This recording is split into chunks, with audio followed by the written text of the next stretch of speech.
Searching for the truth that's hidden, you know. Oh yeah, oh yeah, oh yeah, oh yeah, oh yeah. Speak through the mouth from my lips when I show me where you wanna go next, you know. Right away. If you lost and you don't know where the truth at, looking all around but you don't know where to go. Well, we gon' show you the way. Okay, let me read the line. Line it up, standing back to back. Taking 9 times. Doctrine killer, hater stepping back. Captain Joel from the book. Yeah, the prophet's back. Officer Ahid. Yeah, that's Pepper Black. Officer LaCroix. Yeah, from way back. Minister of knowledge. Officer, just remember that. We gon' search the whole world. Oh yeah, oh yeah, yeah, yeah. Oh, oh, oh, oh. Tell them you know. Oh yeah,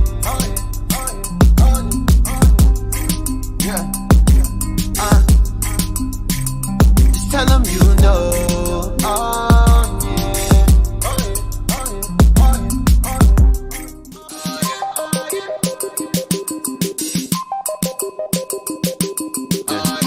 rounding up the book to read, I gotta get them all looking overseas, and you know it.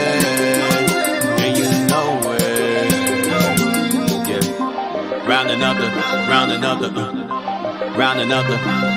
the, yeah. Rounding up the book to read, I gotta get them all looking overseas, and you know it, yeah. Reading through the law to see, I gotta dot the I's, even cross the T's, and you know it. Praying to the Lord, have mercy. Show me where you wanna go first, you know. Oh yeah. While I'm teaching to the people that's thirsty, searching for the truth that's hidden, you know. Oh yeah. Speak through the mouth from my lips when I show me where you wanna go next, you know. Right away. If you lost and you don't know where the truth at, looking all around but you don't know where to go. Well, we gon' show you the way. Okay, let me read the line. Line it up, standing back to back. Taking 9 times. Doctrine killer, hater stepping back. Captain Joel from the book. Yeah, the prophet's back. Officer Ahid. Yeah, that's Pepper Black. Officer LaCroix. Yeah, from way back. Minister of knowledge. Officer, just remember that. We gon' search the whole world. Oh yeah, oh yeah, yeah, yeah. Oh, oh, oh, oh.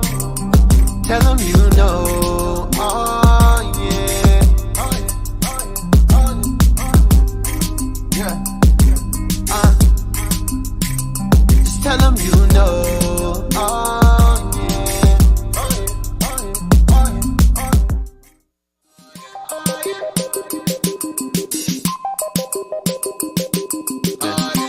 rounding up the book to read, I gotta get them all looking overseas, and you know it. Rounding up the, yeah. Rounding up the book to read, I gotta get them all looking overseas, and you know it, yeah. Reading through the law to see, I gotta dot the I's, even cross the T's, and you know it. Praying to the Lord, have mercy. Show me where you wanna go first, you know. Oh yeah. While I'm teaching to the people that's thirsty, searching for the truth that's hidden, you know. Oh yeah. Speak through the mouth from my lips when I show me where you wanna go next, you know. Right away. If you lost and you don't know where the truth at, looking all around but you don't know where to go. Well, we gon' show you the way. Okay, let me read the line. Line it up, send it back to back. Kicking 9 times. Doctrine killer, hater stepping back. Captain Joel from the book. Yeah, the prophet's back. Officer Ahim. Yeah, that's Pepper Black. Officer LaCroix. Yeah, from way back. Minister of knowledge. Officer, just remember that. We gon' search the whole world. Oh yeah. Oh yeah, yeah, yeah. Oh, oh. Oh, oh. Tell them you know. Oh yeah, yeah. Just tell them you know. Oh yeah.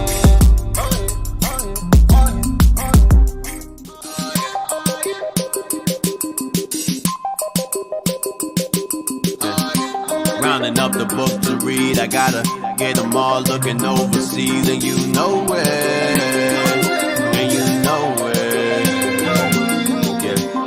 Rounding up the, yeah. Rounding up the book to read, I gotta get them all looking overseas, and you know it, yeah. Reading through the law to see, I gotta dot the I's, even cross the T's, and you know it. Praying to the Lord, have mercy. Show me where you wanna go first, you know. Oh yeah. While I'm teaching to the people that's thirsty, searching for the truth that's hidden, you know. Oh yeah. Speak through the mouth from my lips when I'm. Show me where you wanna go next, you know. Right away. If you lost and you don't know where the truth is, looking all around but you don't know where to go. Well, we gon' show you the way. Okay, let me read the line. Line it up, send it back to back. Kicking 9 times. Doctrine killer, hater stepping back. Captain Joel from the book. Yeah, the prophet's back. Officer Ahim. Yeah, that's Pepper Black. Officer LaCroix. Yeah, from way back. Minister of knowledge. Officer, just remember that. We gon' search the whole world. Oh yeah. Oh yeah, yeah, yeah. Oh, oh. Oh, oh. Tell them you know. Oh yeah. Yeah. Just tell them you know. Oh yeah.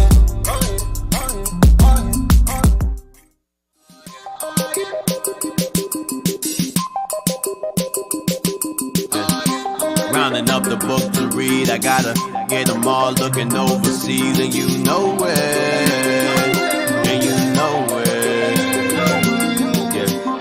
Rounding up the,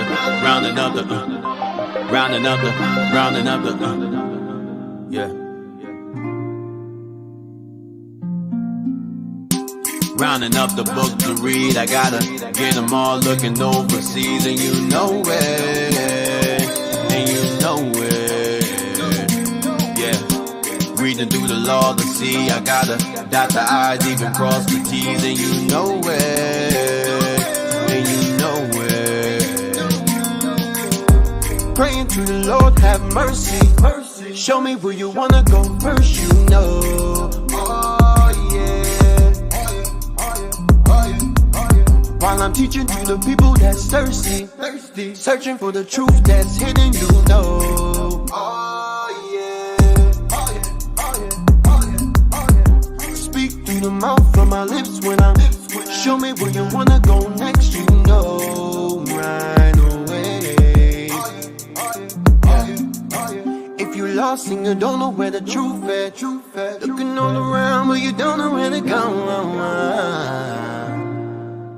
Well, we gon' show you the way. Okay, let me read the line. Line it up, send it back to back. Kicking 9 times. Doctrine killer, hater stepping back. Captain Joel from the book. Yeah, the prophet's back. Officer Ahim. Yeah, that's Pepper Black. Officer LaCroix. Yeah, from way back. Minister of knowledge. Officer, just remember that. We gon' search the whole world. Oh yeah. Oh yeah, yeah, yeah. Oh, oh. Oh, oh. Tell them you know. Oh yeah. Yeah. Just tell them you know. Oh yeah.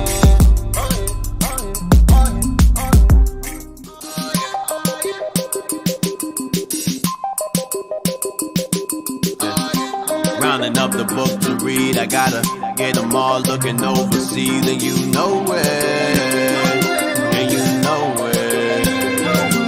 Yeah. Rounding up the,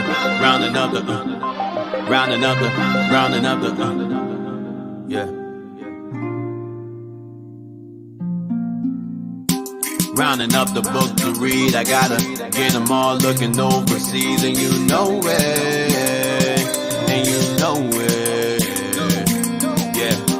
Reading through the law to see, I gotta dot the I's, even cross the T's, and you know it, and you know it.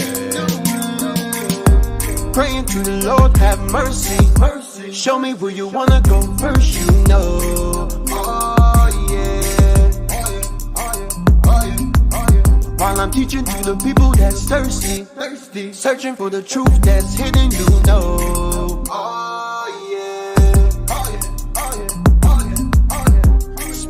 The mouth from my lips when I'm show me where you wanna go next, you know, right away. If you lost and you don't know where the truth is, looking all around but you don't know where to go.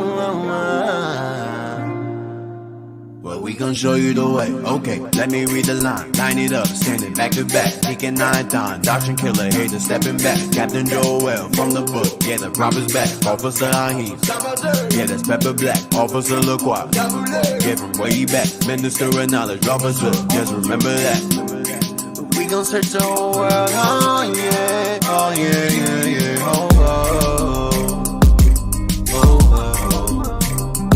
Tell them you know. Oh yeah.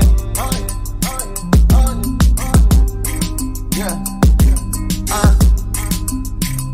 Just tell them you know. Oh yeah.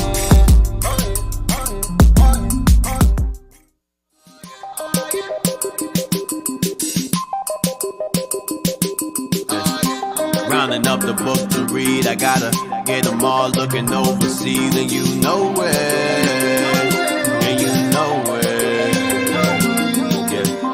Rounding up the,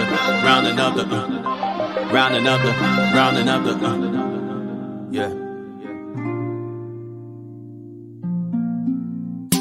Rounding up the book to read, I gotta get them all looking overseas, and you know it, and you know it, yeah. Reading through the law to see, I gotta dot the I's, even cross the T's, and you know it, and you know it. Praying to the Lord, have mercy, mercy. Show me where you wanna go first, you know. Oh yeah. While I'm teaching to the people that's thirsty, thirsty, searching for the truth that's hidden, you know. Oh yeah. Speak through the mouth from my lips when I'm show me where you wanna go next, you know, right away. If you lost and you don't know where the truth is, looking all around but you don't know where to go. Well, we gon' show you the way. Okay, let me read the line. Line it up, standing back to back. Deacon 9 times, doctrine killer, hater stepping back. Captain Joel from the book, yeah, the prophet's back. Officer Ahim, yeah, that's Pepper Black. Officer LaCroix, give him way back. Minister of knowledge, officer, just remember that. We gon' search the whole world, oh yeah, oh yeah, yeah, yeah, oh, oh, oh, oh, oh. Tell them you know. Oh yeah. Yeah. Just tell them you know. Oh yeah.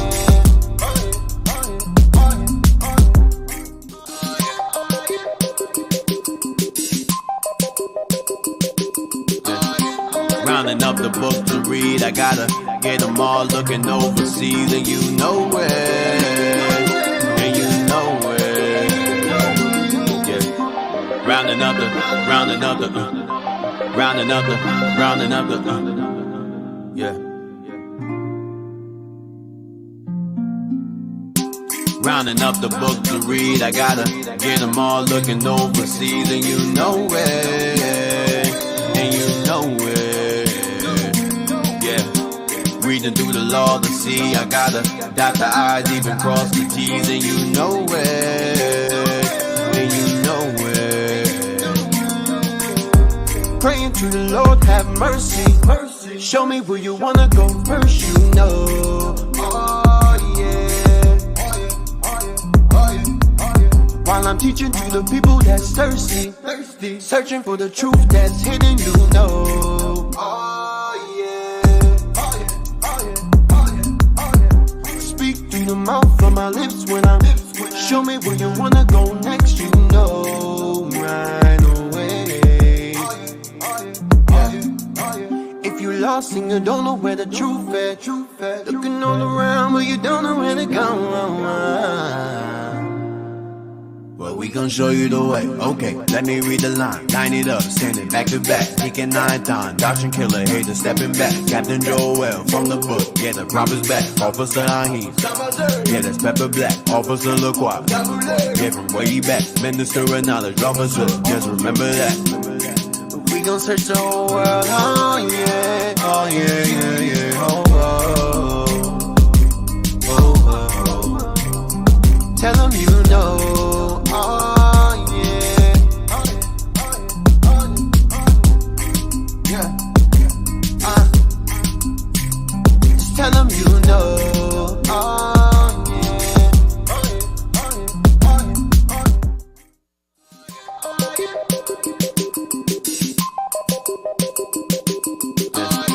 Rounding up the book to read, I gotta get them all looking overseas, and you know it.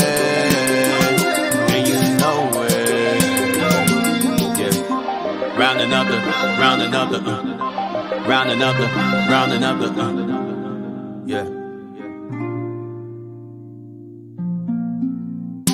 Rounding up the book to read, I gotta get them all looking overseas, and you know it, and you know it, yeah. Reading through the law to see, I gotta dot the I's, even cross the T's, and you know it, and you know it. Praying to the Lord, have mercy, mercy. Show me where you wanna go first, you know. Oh yeah. While I'm teaching to the people that's thirsty, searching for the truth that's hidden, you know. Oh yeah. Speak through the mouth from my lips when I'm. Show me where you wanna go next, you know. Right away. If you lost and you don't know where the truth at, searching for the road to the way back. We don't know our fathers going way back. Do you know it? Do you know it? Oh yeah, oh yeah, yeah, yeah, yeah. We the chosen people, you say no way. Enemies are teaching you the wrong way. Do you know it? Do you know it? Oh yeah, oh yeah, yeah, yeah, yeah. Do you know it? History, history.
Hey, welcome back.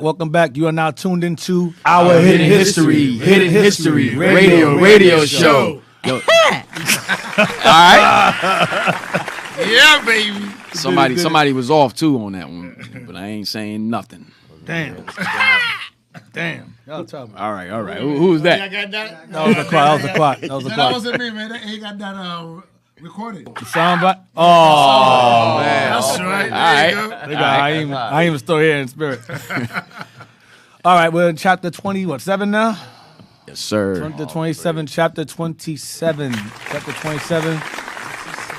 We are almost done with it. We're almost done. We got a little more to go in terms of the Inquisition. So let's just jump right into it. Let's go to Nature Knows No Color Line, pages 122. We kind of jumped ahead and read it before. We weren't supposed to read that earlier on, but, you know, it is what it is. The Spirit had to go that way, so.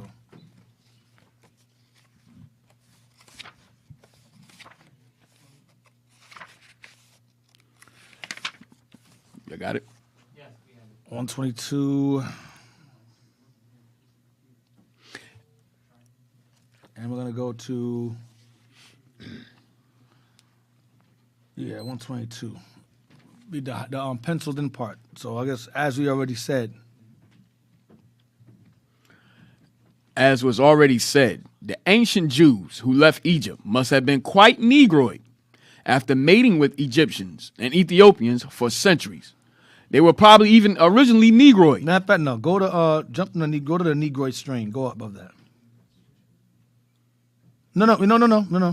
Just start from the top. Let's go to the top. The top, where the Israelites is in Italy. Go up.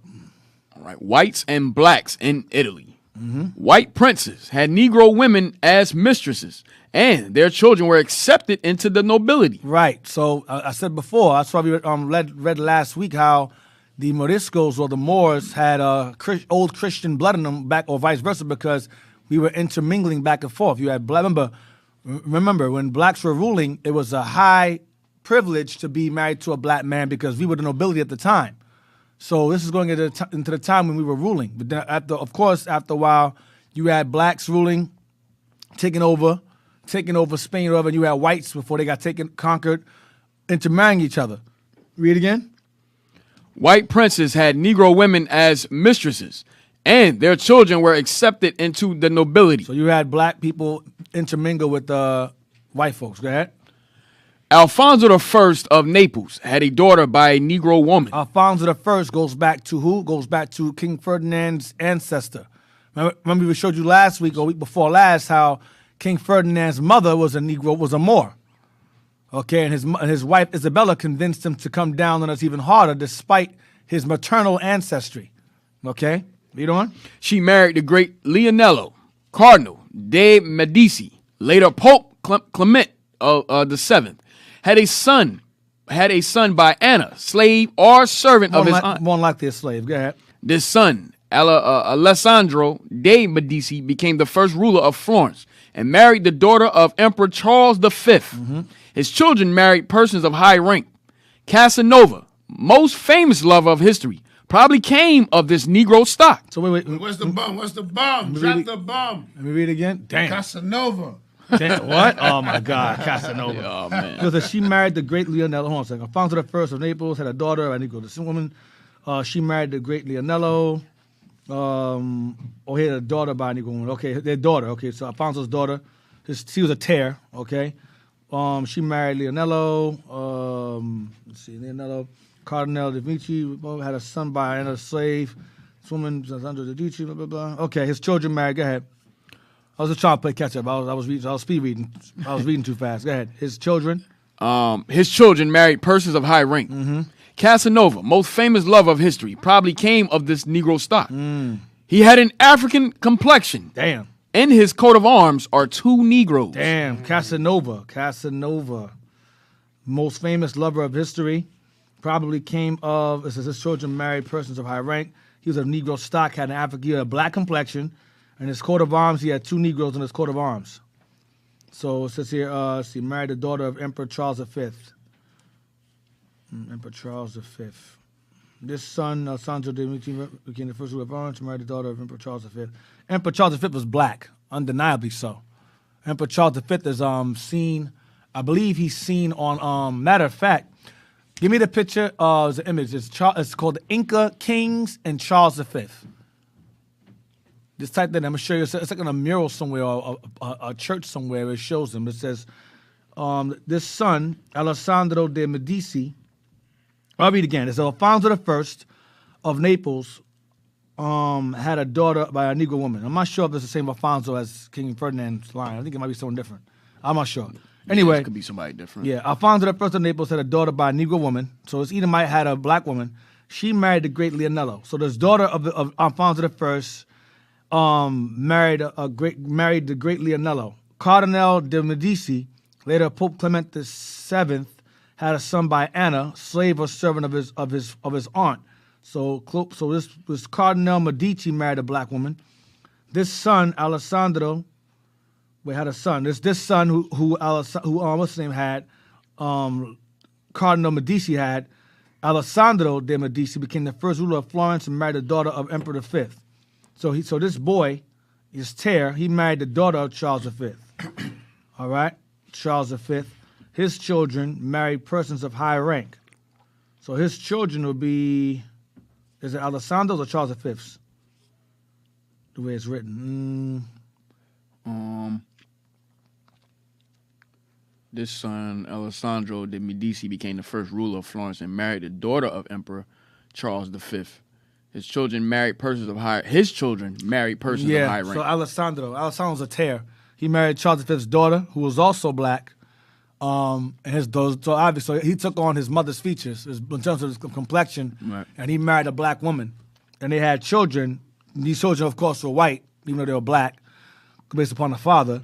He had an African complexion, and his coat of arms had two Negroes. So I guess he leaned more towards his mother's side, despite his father's side being white. You get the picture I wanted? Let me see it. Charles V.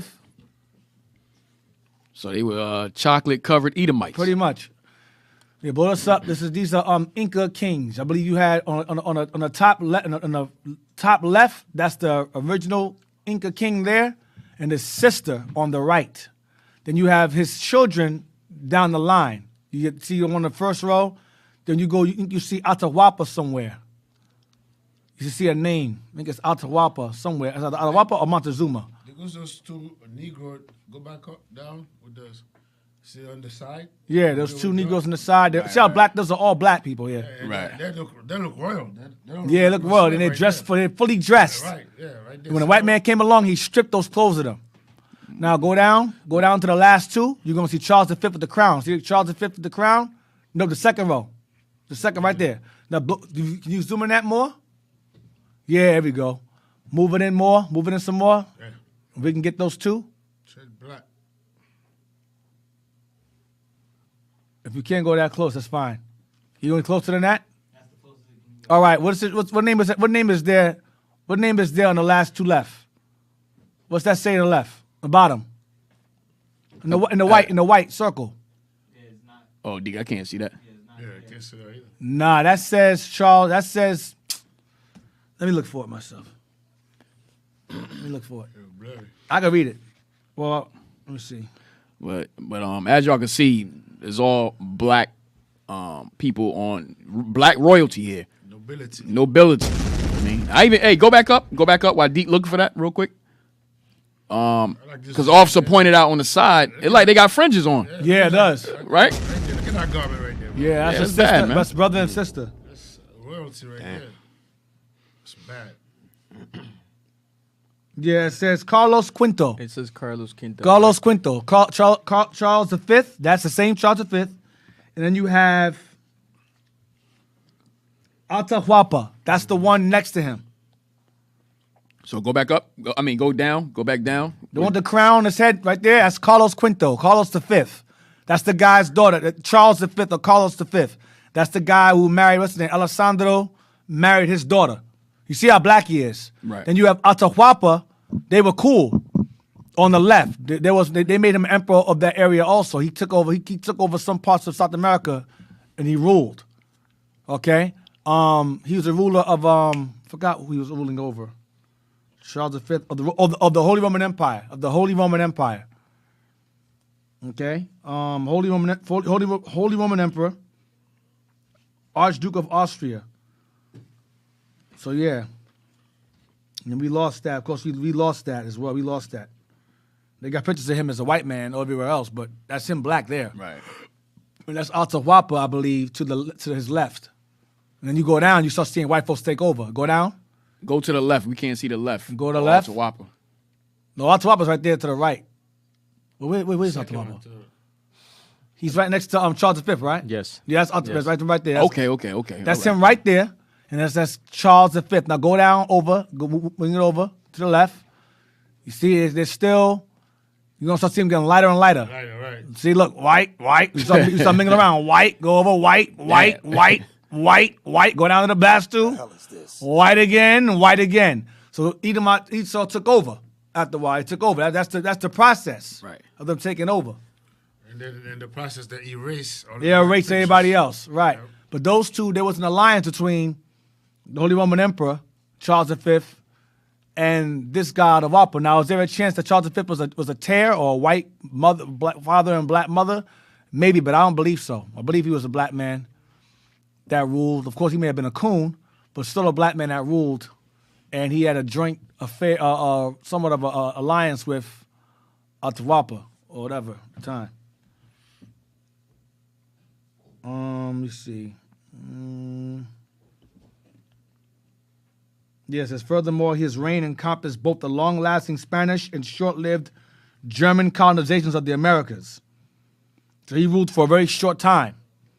It says, furthermore, his reign encompassed both the long-lasting Spanish and the short-lived German colonizations of the Americas.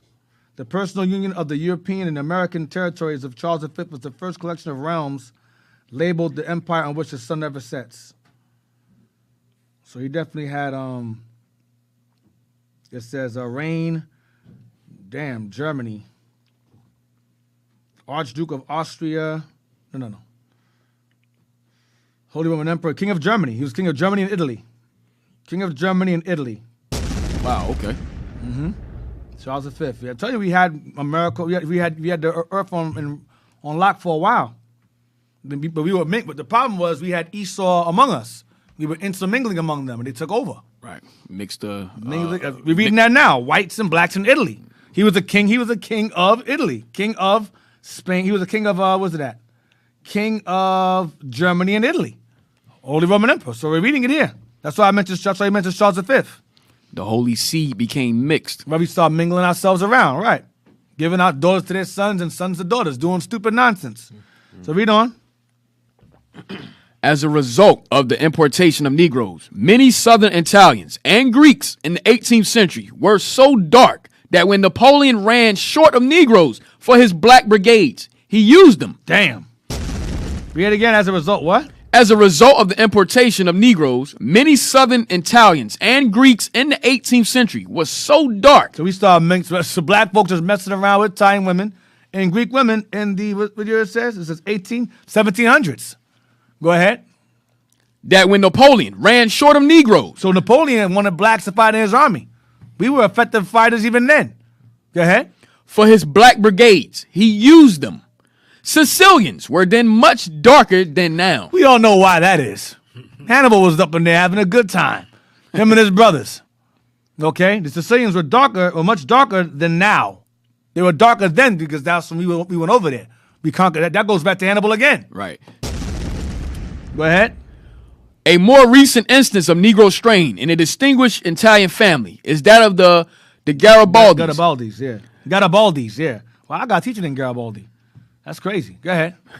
Mr. Garibaldi was his name. That's crazy. Go ahead. Giuseppe Garibaldi, famous patriot, married a Brazilian mulatto woman. See? His favorite aide in the Italian campaigns was a Uruguayan Negro. Wow. Uruguayan Negro. Go ahead. And Andrea Aguilar. And that proves that the Uruguayans was black. Uruguayans is black. Right. This is a Uruguayan Negro. Go ahead. Andrea Aguilar, who had a white wife. American Negro soldiers in the Second World War had a number of children by Italian women. Damn. So that shows. No, I'm sorry. It's his favorite aide in the campaign was a Uruguayan Negro, is a man. Andrea Aguilar, who had a white wife. So his Uruguayan Negro is a man. Right. Andre Aguilar, who had a white wife. So here we go again. Black folks mixing around. Go ahead. I thought it was Andrea. It's a male. Andre Aguilar. Go ahead. A Uruguayan Negro. Go ahead. American Negro soldiers in the Second World War. Here we go. American Negro soldiers in the Second World War had a number of children by Italian women. And Germany too. Brown babies. Brown babies. The brown babies. I'm telling you, Israel, we get around. That's why that law I brought back in class in Deuteronomy 21:10 about the concubines. The men go to war, and Moses put that law in place. If that law was not in place, we were doing the same thing at that time. Banging heathen women out, leaving babies all over the place. That's what the Moses said, listen, take them and marry them. Because you'll just bang them and leave the babies there. Can't have our kids just laying all around. So they just take them captives, make sure they're virgins, make them your wives, and then whatever. Because Israel would have normally banged them out like we was doing in World War II and won. Because in World War I, we was banging German women. World War II was Italian women. World War I was us banging out German women, and II was us banging out Italian women. Negro soldiers. Go ahead. The Negroid strain in the peoples of Northern Europe was already discussed in Volume 1 of Sex and Race. There's 3 volumes to that. It's very good stuff. Good stuff. Volume 1, 2, and 3. Sex and Race. Go ahead. To this, the following facts may be added. Most of the Negro strain in Northern Europe and Russia was taken in by the Jews. Now, J. Rogers was ignorant of the fact that the Jews were already black. So he's under the impression that the Jews being black was these people being black here. But read it again. I'm going to show you. The Negroid strain in the peoples of Northern Europe was already discussed in Volume 1 of Sex and Race. To this, the following facts may be added. Most of the Negro strain in Northern Europe and Russia was taken in by the Jews. Now, the Negro strain, the Jews are already black and were already black in Northern Russia and Europe. He's assuming that they gained blackness when Negroes got over there. The Jews are already black in these areas. You understand? But read on. Who, in spite of the religious prejudice against them, intermarried with Christians, as Maurice Fishberg in his comprehensive study, The Jew, has shown and says hurts. Innumerable aristocrats have married Jewesses. Innumerable aristocrats have married Jewesses. Go ahead. As we already said, the ancient Jews who left Egypt must have been quite Negroid. See, so he goes back. So, okay, he goes back and makes it clear right here that the ancient Jews who left Egypt must have been quite Negroid. Black. Okay, read on. After mating with Egyptians Ethiopians. I see. I see what he's saying here. Most of the Negro strain in Northern Europe and Russia was taken by the Jews. Okay, so what he's saying is that we black folks, when we got to these areas in Northern Europe and Russia, we started laying around with so-calleds. We were messing around with the so-called Jews here. So he's saying that the white ones in Russia and Northern Europe, Germany and so forth, when black folks were there, remember I showed y'all, I think someone had asked me last week about the last stronghold of blacks ruling was Russia. We had high aristocratic statuses in Russia. So when the Khazars got there, blacks were in a ruling position. So we were laying with the so-called Edomite Khazar women. Okay, and so that's why it says Negro strain got into some of them because blacks were already living in Russia, and well as Italy. No, I'm sorry, Northern Europe and Russia. I'm having sex with these Edomites, and then it says here, he goes on to say, prior to that, read on verse as was already stated. As was already said, the ancient Jews who left Egypt must have been quite Negroid. The ancient Jews who left Egypt must have been quite Negroid. Must have been quite Negroid. Go ahead. After mating with Egyptians and Ethiopians for centuries. Now, that's not the reason why. They were already black. Like I said before, J. Rogers was a bit of a novice when it came to the knowledge of the Israelites being very black. He would allude to it from time to time, but I don't think he was certain. But they were. Read on. They were probably even originally Negroid. Okay, there you go. He does say it. He does say it. So he's saying either they were black based upon intermingling with Africans, but then he goes to say, well, more than likely they were black before that. Okay, so there you go. Go ahead. Abraham, according to the Bible, came from Ur of the Chaldees. Chaldea was the seat of Sumerian civilization, which was long considered to be white Aryan. It wasn't. But it was Negroid, says. But it was Negroid, says Spearin in the childhood of art. No, right. What I was going to say, Dick, was to clarify, let's just prove it in the Bible. Let's go there. We're going to go there. Yeah, Jeremiah 14. Oh, you got it. Okay. I'm going to read the rest of this part here. We're going to go there. Go ahead. I'm going to read this paragraph. We're going to go there to clear it up. Go ahead. The discovery, he says, was very disconcerting to literary historians and philologists. For that race was proved to be not a branch of the civilizing Aryans, nor of the gifted Semites, but of a Negroid people having affinities with Mongols. Dialafoy also in his researches says that the Elamites, that's Iranians or East Indians. Go ahead. Who once dominated in that region, were Aryans is Persia. That's Aryans, Persia. Go ahead. Who once dominated in that region were Negroes. One of their kings is mentioned in connection with Abraham in Genesis 14. Right. So also, Dick, then that means like the Edomites stole everything from everybody. Right, pretty much. Calling themselves the Aryan race, the pure blood. Right, they're not any of that. Right. They're not Aryans at all. Aryans were the elite Persians. Aryans were elite Persians. Like the Chaldeans were the elite Babylonians, and the Aryans were the elite Persians. The white man says that they're Aryans because the Aryans, the Elamites, had power. They had dominated Iran and parts of Russia. So the white man goes, "Yeah, we're in Russia. We're Aryans." No, you're not. You're Edomites. You're Edomites that took over Russia. You're not Aryans. You're not the original Aryans. Now let's get Exodus. You're the original devil the Bible speaks of. Pretty much. Yep. Genesis 40. Wait a minute. This is 45. No, hold on.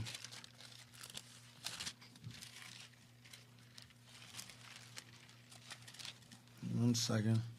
Genesis 42. I'm sorry, 42 and verse 7. Now, this is when Joseph gained status in Egypt. He gained status in Egypt. And he was 30 years old by this time, and there was a famine that lasted 7 years, which he had already envisioned by the Lord. The Lord gave him that vision, and he saved Egypt from utter destruction from the famine. So Egypt was prepared for that 7-year famine. However, his brothers resided in the land of Canaan. They were unprepared for that famine, so everyone flocked to Egypt to buy food that the Egyptians had stored up for that 7-year famine as preparation. So his brothers show up to Egypt to buy food to survive the famine, not knowing that Joseph had gained status in Egypt because they sold him off into slavery to the Ishmael and Midianites, who in turn sold him over to the Egyptians, and he gained status within 13 years being there. Okay, because he got sold off by his brothers at 17. Here he's 30. So we're gonna read verse. And by the way, he got status because he kept the Most High's law. Right. Exactly. Blessed him. And the Lord had it. The Lord had it in the plan where his brothers, the Most High used the hatred of his brothers against him to sell him in slavery, so that he would end up doing that, helping Egypt to help them survive, and also for us to grow as a nation in Egypt later on. Right. Genesis 42 verse 7. We're gonna read Genesis 42 verse 7, 8, then jump to 23. All right. The book of Genesis, chapter 42 and verse 7. And Joseph saw his brethren, and he knew them, but made himself strange unto them, and spake roughly unto them. And he said unto them, Whence come ye? Because he was vizier. He was second under the king. So he's talking down to them. He's acting. He's saying, where you guys come from? Go ahead. He knew who they were. He knew them. Go ahead. But they didn't recognize him. So understand, Joseph is an Egyptian ruler at this time, second over Egypt. Okay, second, basically king when the king is not present. That's what he was. Okay, and his brothers came to Egypt, Africa. This is part of the African continent. Egypt is part of Africa. Don't let no one lie to you. Egypt is part of Africa. These are ancient 18th, 16th, 17th dynasty pharaohs who were black as night. And Joseph is pretty much a pharaoh in a way. Pharaoh, second in command, pharaoh. His brothers, let's just say devil's advocate, his white brothers show up, right? His white brothers show up. I'm being facetious. They show up, see their white brother dressed in Egyptian clothes, and don't recognize their brother. Right. That's the narrative we're gonna go with. A white man sees another white man dressed in Egyptian clothes, and I know that's their brother. Really? Right. No. They didn't recognize him because he was, number one, he was clean shaven. Number two, he had that makeup on, them ornaments on. They didn't recognize him their brother because he was black like the rest of the Egyptians. Right. That's why. Read again. And Joseph saw his brethren, and he knew them. So he recognized his brothers. They walked up in there with beards. These are Hebrews. Right. Because they look different Than everybody else. than everybody else. He knew who they were. Those were my brothers. He knew who they were. Go ahead. But made himself strange unto them. But disguised himself, pretty much acted sideways towards them. Changed his behavior towards them. Go ahead. And spake roughly unto them. Spake hard on them. Go ahead. And he said unto them, Whence come ye? And they said, From the land of Canaan to buy food. And Joseph knew his brethren, but they knew him not. Why? Because Joseph was not dressed like them. He didn't have no beard. He didn't have no fringes on. He didn't have anything Hebrew on him. He was completely dressed in Egyptian garb. They didn't recognize their brother, their black brother. He probably was bald-headed. All of that, clean shaven, all of that. He was nobility. He didn't walk around no beard, no nobility. Makeup in the eye. All of that. Yep. All of that. The ornament on the beard, all of that. He was completely, they thought he was an Egyptian. Which means he passed for a black man. That's what it means. Jump down to verse 23. Verse 23. This is Jacob's son Joseph. Jacob's name was changed to Israel. His children became Israelites. That's Joseph was an Israelite, That's right. passing for an Egyptian. Go ahead. Verse 23. And they knew not that Joseph understood them. Go verse 22. Verse 22. And Reuben answered them, saying, Spake I not unto you, saying, Do not sin against the child? For ye would not hear, And ye.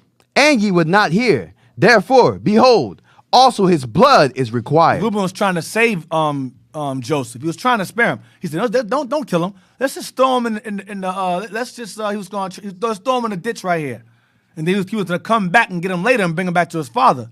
But they said, you know one thing, rather than do that, let's just sell him in slavery. And Dick, I know that's not the topic, but this right here also proved that they have the law. He said his blood is Required of us, right? So it means that they had the law. We're paying for this. Right, It way was, before it Moses. was passed down through oral tradition. Right. Right. Read on. And they knew not that Joseph understood them. Why? They were speaking to each other in what? In Hebrew. Sorry. So for them, they didn't know he understood them because they assumed he was what? Egyptian. Right. He looks just like them. You look like them. They assumed they're talking to each other in their own language. Hey, oh, man, this is our fault. See what happened? See what we did, man? We deserved this. We sold our brother. We killed our brother. He's dead because it's on us. Right. So they're speaking, they're having a side conversation among themselves in Hebrew, assuming Joseph, Egyptian and African, would not understand what they're saying. Right. So he passed for an African. That's the point. They didn't realize he was them, their brother. Go ahead. And they knew not that Joseph understood them, for he spake unto them by interpreter. So Joseph was bilingual. He spoke to them. He spoke to his interpreter in Egyptian, or what they say, Coptic. Yeah, Coptic. And then this interpreter would translate it from Coptic to Hebrew and talk to them.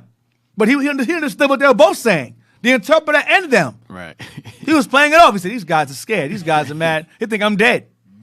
He's toying with them because they deserved it. Because they did him dirty. They did him real bad. That was evil what they did. They did evil. Y'all think our forefathers is all pure? They walked around floating in the sky like Dr. Manhattan? Our forefathers is niggas. They did nigger things. They were not all holy and pure, but again, they were human. The point is that they were human. Right. That's how. They were human. They made mistakes. And they realized later on, Joseph, listen, I realized the reason why the Most High had you do what you did is because the Most High had other plans to save y'all. Because had I not been sold off into slavery and gained this status, we'd all be dead. And although Dick, although he he was living in Egypt, he was still spiritual. Mm-hmm. He kept God's law, and he understood the reason why. He said, "The Most High set me ahead of you to preserve your life." Right. Give me Genesis 50. He's gonna say it. Genesis 50, because Paul said the same thing. So he was in captivity, still kept the laws. Right. So now we're in captivity. Now the laws are done away with. Right. That makes no sense. No sense. Genesis 50, verse 20. The book of Genesis, chapter 50 and verse 20. But as for you, you thought evil against me. You hated me. Go ahead. But God meant it unto good. But God had other plans. Man plans, God laughs. Go ahead. To bring to pass, as it is this day, to save much people alive. So what you guys did, you did it out of hatred, but the Most High turned that hatred into good. To my good and to yours, and for our people's good. All right? But my point is that Joseph passed for an African man. That's my point. He passed for an African man. Let's get Exodus now. Exodus 2. So J.A. Rogers, he says they are probably originally black. There's no probably, Mr. Rogers, Mr. J.A. Rogers. But of course, he was a scholar. I'm not going to take anything from him. But at the end of the day, the Bible is the most purest historical documentation, and we know for a fact biblically that the Jews were black. Ancient Jews are definitely black, as well as the people of Yore were Negroid, and the ancient Elamites that resided and ruled in that area, who later on became East Indians, Persians, and so forth, Iranians. They were Negroid as well. Why? Because Noah was Negroid.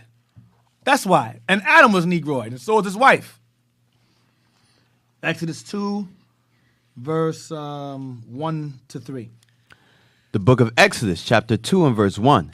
And there went out a man of the house of Levi, and took to wife a daughter of Levi. And the woman conceived and bare a son. And when she saw him that he was a goodly child, she hid him 3 months. And when she could not longer hide him, a decree went out to kill all the males. A decree went out to kill all the males of the Hebrews. Okay? Now, off record, historically, they say the reason why this decree went out is because, number one, the Israelites were a threat. The Egyptians saw us as a threat in terms of numbers, and they had to. This is what we're reading about right here is ancient population control. This is ancient population control. The same thing Esau does with us now, feminizing the boys, uplifting and empowering abortions, uplifting and empowering LGBTQ anti-lifestyles. That is all about population control. Deke, this is Planned Parenthood here. There you go. This is Planned Parenthood. And guess what? I brought a class out way back about the Egyptians had birth control. The Egyptians were heavily involved in birth control. They would use something called pessaries, which were made of honey and some kind of crocodile dung. Damn. And they would shove it up there, up their box, whatever, to keep the semen from reaching their birth canal. Wow. It was called pessaries. That must have been smelled like, Yeah, well, that's... Damn. Right. Didn't the male use their intestines to actually use them as condoms and stuff? Yeah, they used some kind of sack, right. I believe, as condoms. And they had STDs as well, the Egyptians. And they also died very young. A lot of them, they lived very, very unhealthy lives. And also very unhealthy relationships because they were having sex with their brothers and sisters. They were laying with their siblings repeatedly. And that's why the Most High gave us Leviticus 18? Right, because that was lawful among the Egyptians. So the point is that birth control was heavily, not heavily, but it was honored in Egypt. And the Egyptians said, listen, we got to get rid of these males. Keep the women alive. Because the Egyptians understood that the nation comes from the man. They know that. Okay? So we're gonna prove that really didn't work. It did not work at all. It did not work at all. So read on. Verse 3. And when she could not longer hide him, she took for him an ark of bulrushes, and daubed it with slime and with pitch, and put the child therein. And she laid it in the flags by the river's brink. Right. So the child was in a little boat, okay? And then Miriam followed. Read on. And his sister stood afar off to wit what would be done unto him. Right. Miriam watched the little boat float off and see where it would go. Jump down to read verse 5. Verse 5. And the daughter of Pharaoh came down to wash herself at the river, and her maidens walked along by the river's side. And when she saw the ark among the flags, she sent her maid to fetch it. And when she had opened it, she saw the child. And behold, the babe wept. And she had compassion on him. He was a beautiful, says he was a goodly child. He was very beautiful baby. Handsome baby boy. Go ahead. Leave her. I mean, Oh, gosh. my throat. Yeah, whatever, man. My throat. Hey, don't get carried away today. Don't get carried away today. His mama's Judah. Hey, Kabi's not here. His mama's Judah. That's why it's pretty. Bring it up. Go ahead. And said, this is one of the Hebrew children. How'd she know? How'd she know? Because he was circumcised already. That's how she knew. For her to point out, because how would she know? They both passed for the same thing. Right. Remember, Joseph passed for an Egyptian. So Moses, being an Israelite like Joseph, she said he's a Hebrew boy. How'd she know? Because he was cut. He was cut already. That's why you don't read about Moses getting circumcised. He was already circumcised by his father and mother. Because that was passed on through oral tradition, circumcision, through Abraham. Right. The same reason they had a problem with his wife, because they knew through oral tradition not to marry other nations. That's why. They have certain knowledge of right from wrong or law. All right, but of course, all Israel as a whole integrated into Egyptian culture, but some of us maintain tradition. And Moses reintroduced that to us. And Dick, that's why the reason why when the Most High talked to Moses, when he went back into Egypt, he called the elders of the people, because the elders was teaching the same tradition. So he went to the elders and explained to them, well, I'm back here, and the Most High sent me for this reason. Right. He said, guide the people. Now he's going to start telling them the plan that the Most High had to deliver the Israelite out of Egypt. Right. Go to Exodus 2, chapter 2. Stay there. Go to verse 15. He saw an Egyptian beating his brother. He kills him, hides his body in the sand. He realizes that it's been discovered that he killed someone, an Egyptian, and he runs. He's a fugitive now on the run. 15, verse 15. Verse 15. Now when Pharaoh heard this That thing, he killed an Egyptian. Moses killed an Egyptian. Go ahead. he sought to slay Moses. But Moses fled from the face of Pharaoh and dwelt in the land of Midian. And he sat down by a well.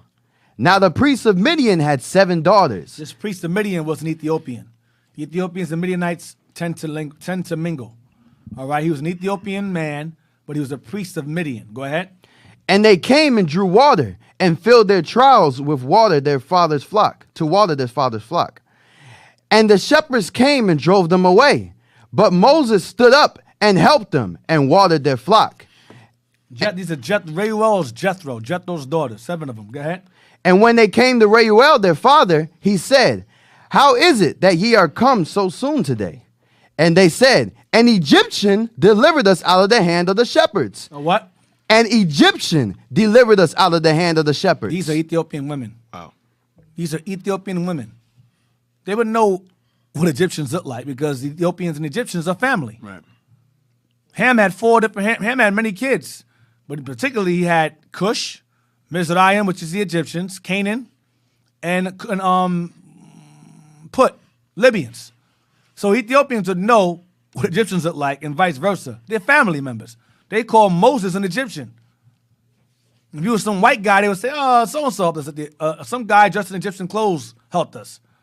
He passed for an Egyptian because he looked like one. He was black, like Joseph was black. You got 2 Israelite men passing for black men in the Bible.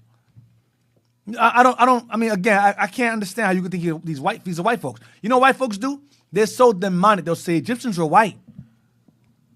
Because they know that the Jews passed for Egyptians. So they'll go out their way and lie and say, the Egyptians are white. That's what they do. You better shut your white mouth. Yeah, exactly. Bring it All out. right. Go ahead. Verse 19. And they said, an Egyptian delivered us out of the hand of the shepherds, and also drew water enough for us and watered the flock. So Moses, like Joseph, passed for African men. They passed for African men. Now, watch this real quick. Go to Genesis 40 real quick. I'm going to go back. Genesis 40, 1 second.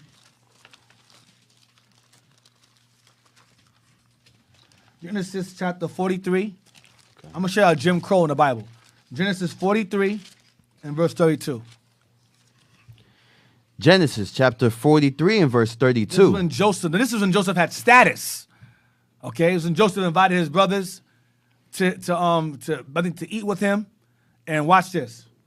Verse 32. And they set on for him by himself, and for them by themselves, and for the Egyptians which did eat with him by themselves, because the Egyptians might not eat bread with the Hebrews, for that it is an abomination unto the Egyptians. So when Joseph and his brothers had food, they sat separately.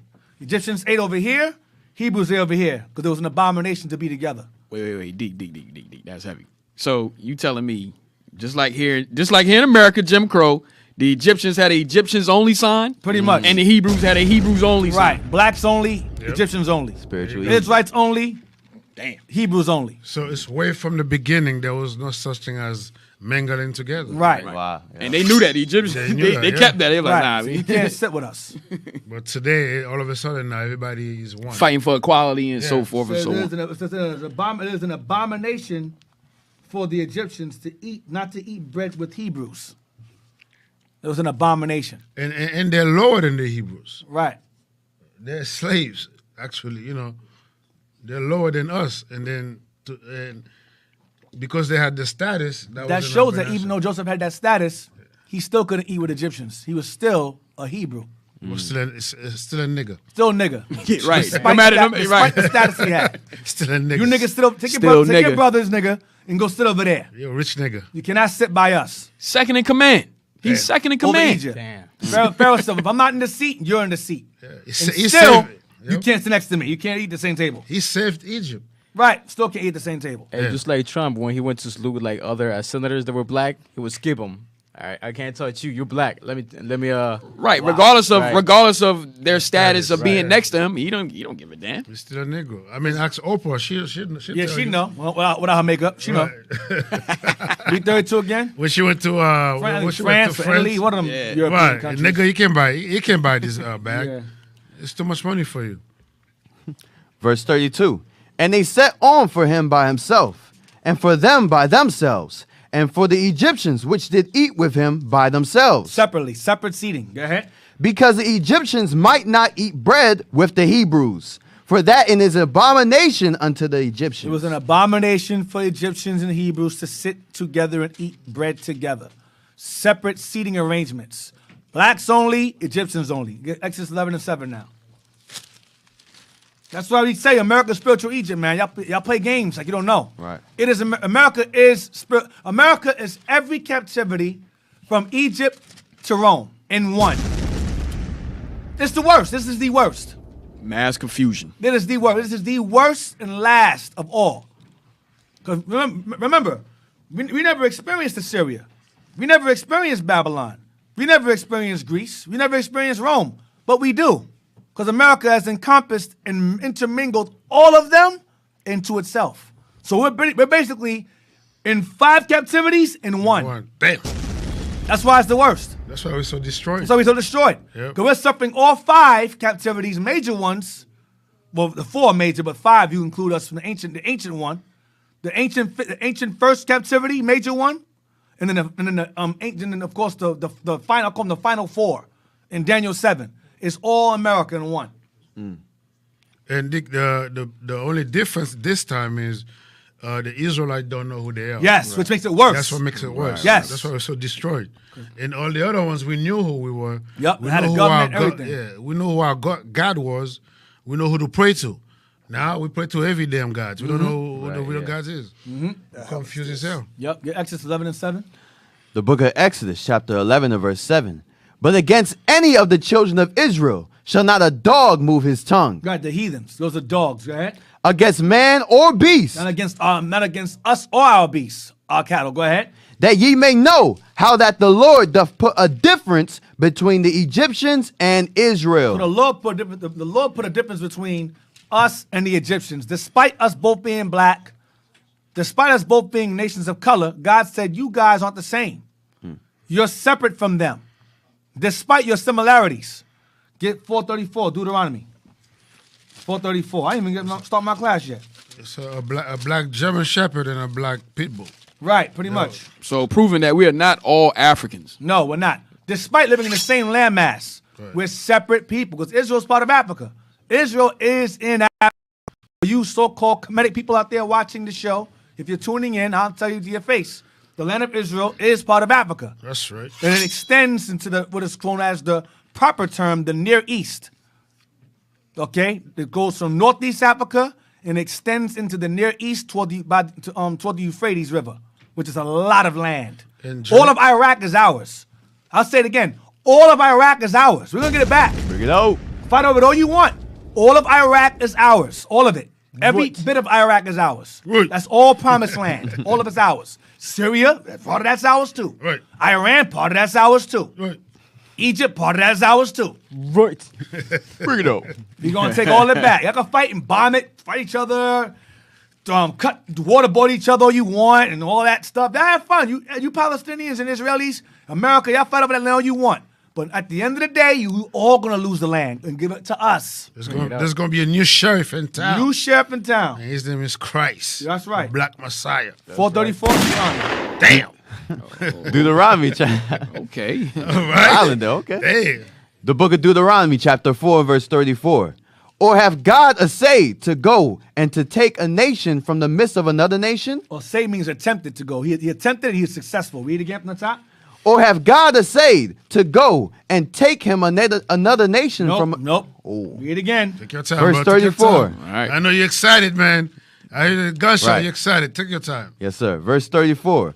Or have God essayed to go and take him a nation from the midst of another nation? Have God gone and take him a nation from the midst of another nation? That's bad right there. God took a nation out of the midst of another nation. These are two separate nations. Not the same. Despite sharing the same landmass, we're not the same. Read on. By temptations, by signs, and by wonders, and by war, and by a mighty hand, and by a stretched out arm, and by great terrors, according to all that the Lord your God did for you in Egypt before your eyes. Right, I mean the 10 plagues. So what I'm showing you is that the Lord is saying himself out of his own mouth in two different scriptures in the Torah, that we're two separate nations. And despite the similarities of the two, features and all, we're not the same. Joseph passed for an Egyptian man. Moses passed for an Egyptian man. Let's get some more. Let's get Paul now.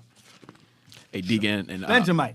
And after that, if you mind, let's. I want to go to what the scholars had to say about it. Okay. Was it Acts 21? 37. Yeah. The book of Acts, chapter 21, verse 37. And as Paul was to be led into the castle, he said unto the chief captain, May I speak unto thee? Who said, Canst thou speak Greek? So Paul asked the chief captain or the chief police officer pretty much in Greek. He asked him in Greek, can I speak to you? Go ahead. And the guy said, you can speak Greek? Go ahead. Are not thou that Egyptian? Are you, because there was a particular Egyptian man that caused an uproar in this particular time frame. So he's saying, are you that Egyptian? Are you this particular person that I thought you were? Are you not that Egyptian? So what's this chief captain is calling Paul an Egyptian again. You got another Israelite man being confused with an African man. Read on. Which before these days madeth an uproar, and led us out into the wilderness 4,000 men that were murderers. Right, isn't that you? He's confusing Paul with an Egyptian convict. Go ahead. But Paul said, I am a man which am a Jew of Tarsus, a city in Cilicia, a citizen of no mean city. I'm from a good city. I'm from a good neighborhood. Go ahead. And I beseech thee, suffer me not to speak unto the people. Suffer me to speak Unto the people. Suffer me. Suffer me to speak unto the people. So Paul said, no, I'm not an Egyptian. I'm not that Egyptian. I'm a Jew of Tarsus, of a city in Cilicia, of no mean city. So Paul's saying, no, I'm not an African. I'm a Jew, despite passing for the same guy.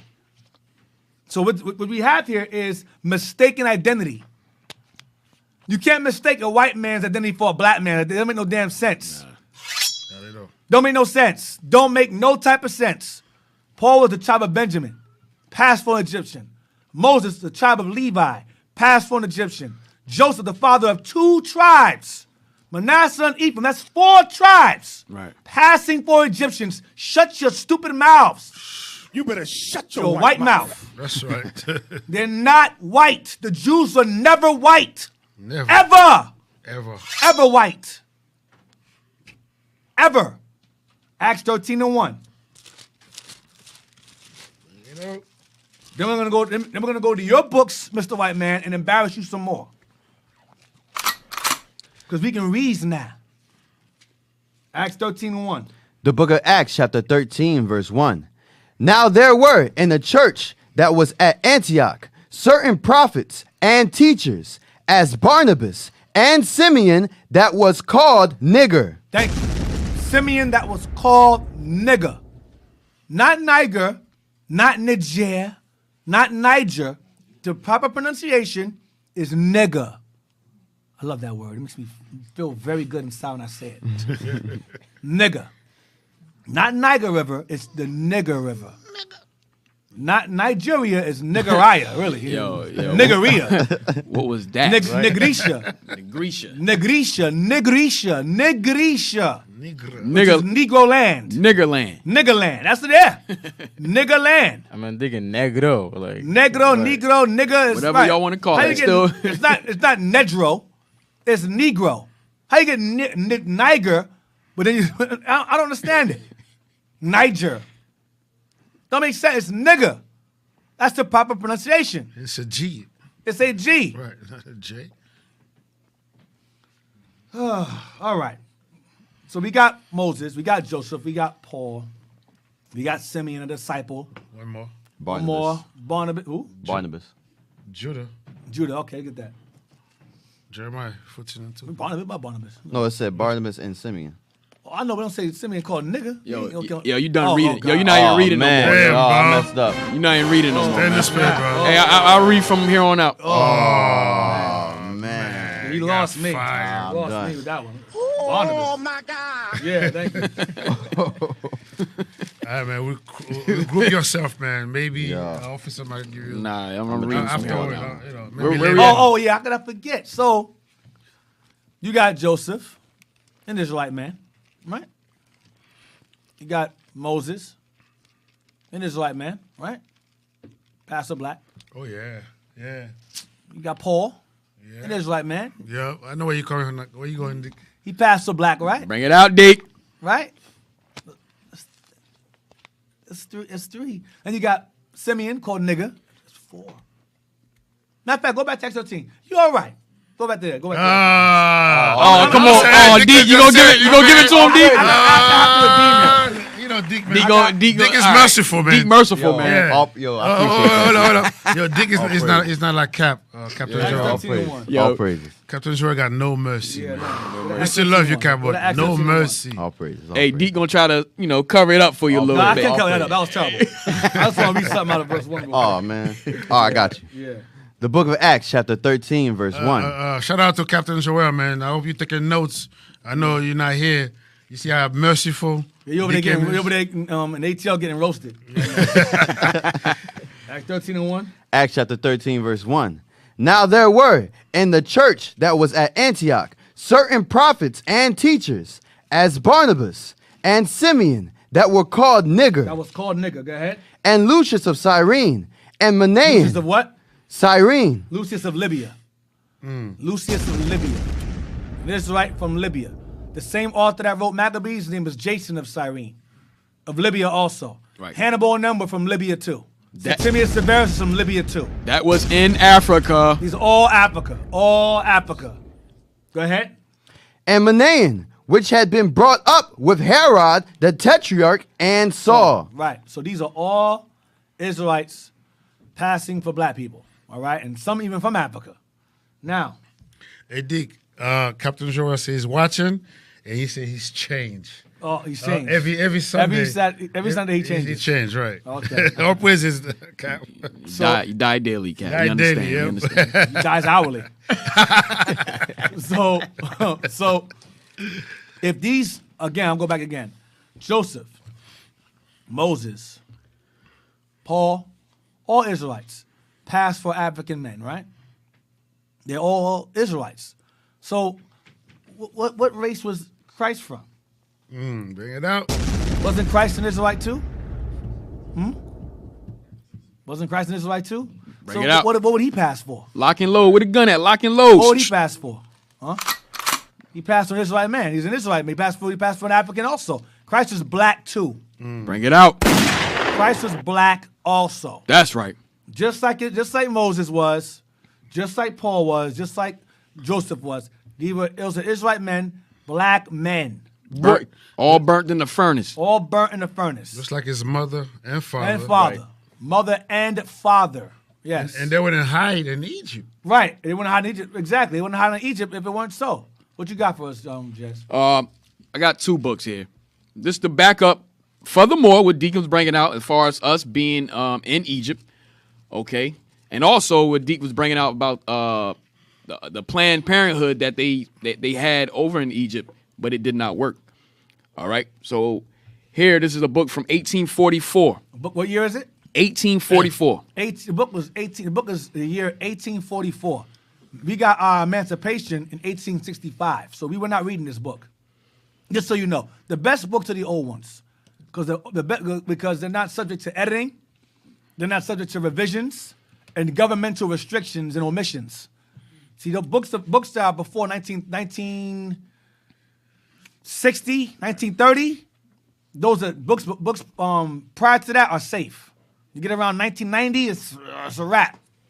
But 1930s and upward, you all right. But 60s are even that. 60s also, because you had Jim Crow. We weren't allowed in certain libraries, so even those is okay. Right. But this is 1844. We were still in chains when this book was written. Go ahead. All right. Is it up on the screen? All right. We're gonna jump down to number 8 here. It says Negroes were numerous in Egypt. Negroes were numerous in Egypt. But their social position in ancient times was the same that it is now. That it now is. That of servants and slaves. Wow. Wow. We're gonna read that again. Says Negroes were numerous in Egypt. Negroes is us. Go ahead. But their social position. Their position as a nation, their position as a people. Go ahead. In ancient times. In ancient times. Was the same that it now is. It's the same condition that they're in now in America. Go ahead. That of servants and slaves. Come on, man. This is 1844. We were slaves at the time this book was written.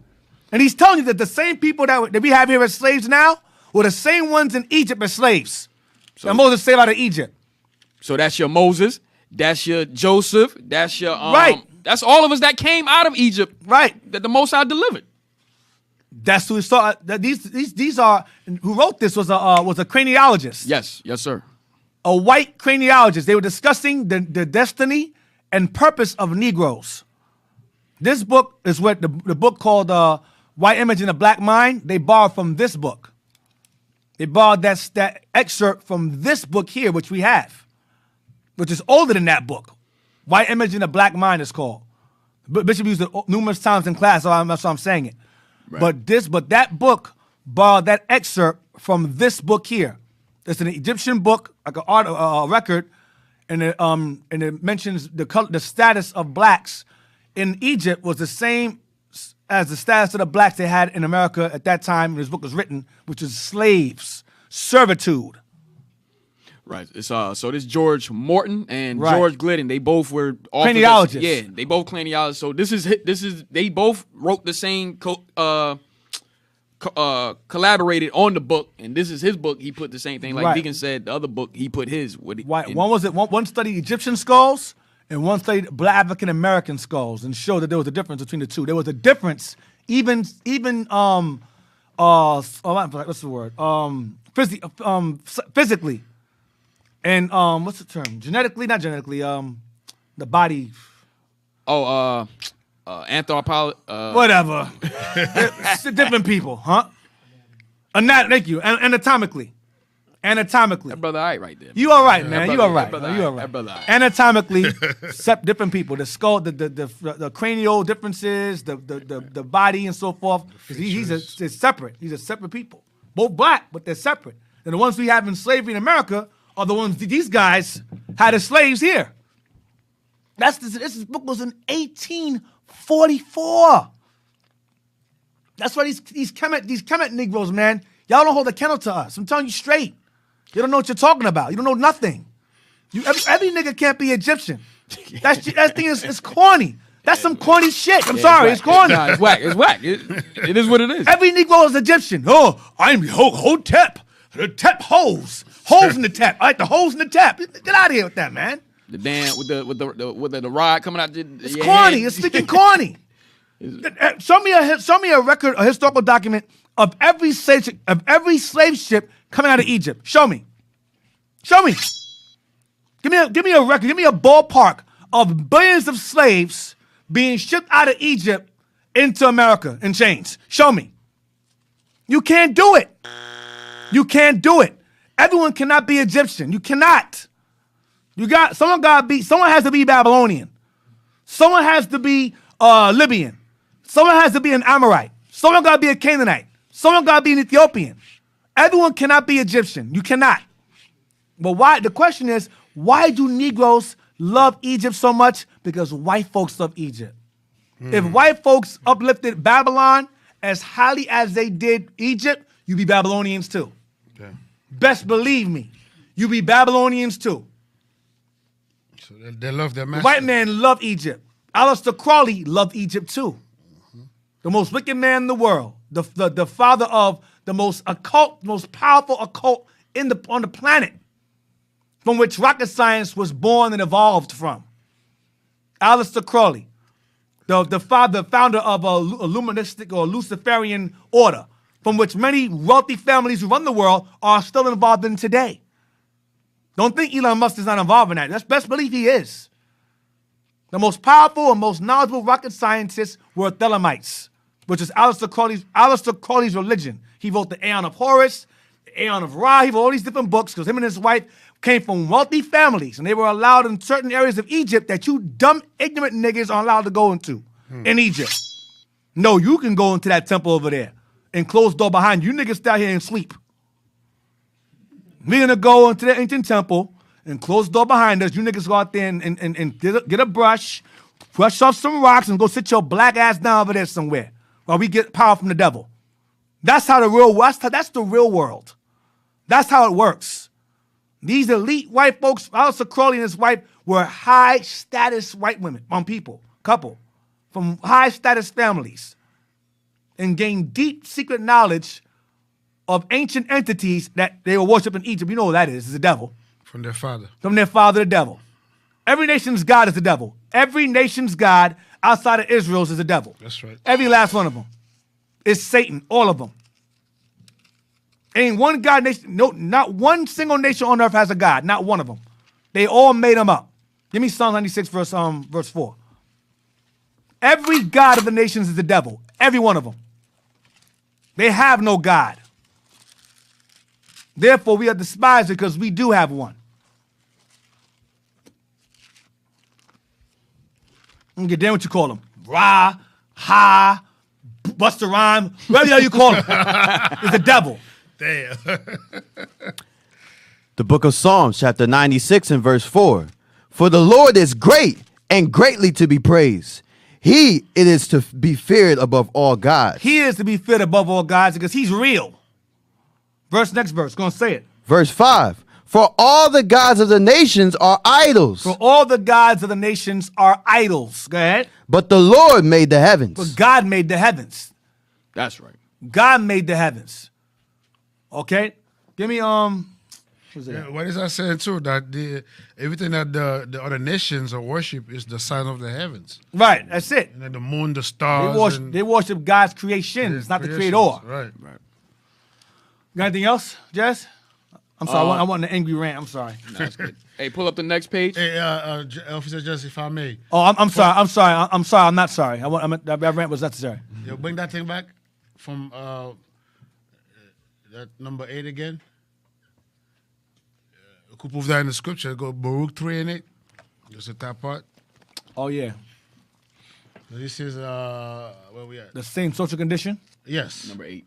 Right, but their social position in ancient times was the same that it is now. And it is now 1844. 1844 that of servants And slaves. Baruch 3 and 8. Baruch chapter 3 and verse 8. Behold, we are yet this day in our captivity, That's it, right there. Go ahead. where thou hast scattered us for a reproach and a curse, And of course, Deuteronomy 28. That's it. Go ahead. and to be subject to payments, Go ahead. according to all the iniquities of our fathers, which departed from the Lord our God. So because of that, we're still yet in our captivity. Read the next verse so we know what he's talking about. Verse 9. Hear, Israel, So there it is. Israel is still in captivity as of today. We're still here in captivity. So we're not free yet. Let's go back That's to it. the next Get Think Jazz posted the up? next book. Get Jeremiah 14 and 2. I think we was going to get that. Right? Yeah. We were going to get that. Yeah. I was trying to think of somebody else that mentions blasphemy for black belt. That's all I can think of is those three. And of course the Messiah, of course. Job. Job, yeah. Song of Solomon, I am black. Song of Solomon, I am black. Some people say, oh no, it's not Solomon. Those are his wives. His wives are demons. They were idiots. His wives did not write his songs. They were idiots that he married out of business endeavors and lust. Reading is And- fundamental. All his wives are idiots. He said it himself. I married 1,000 idiots. Right.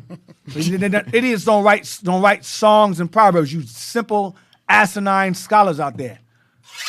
Solomon wrote that. That was that story as a love story between the God of Israel and his people. It's a love story between God and his people, or Solomon and his people, which is kind of the same thing, but that's a whole nother topic.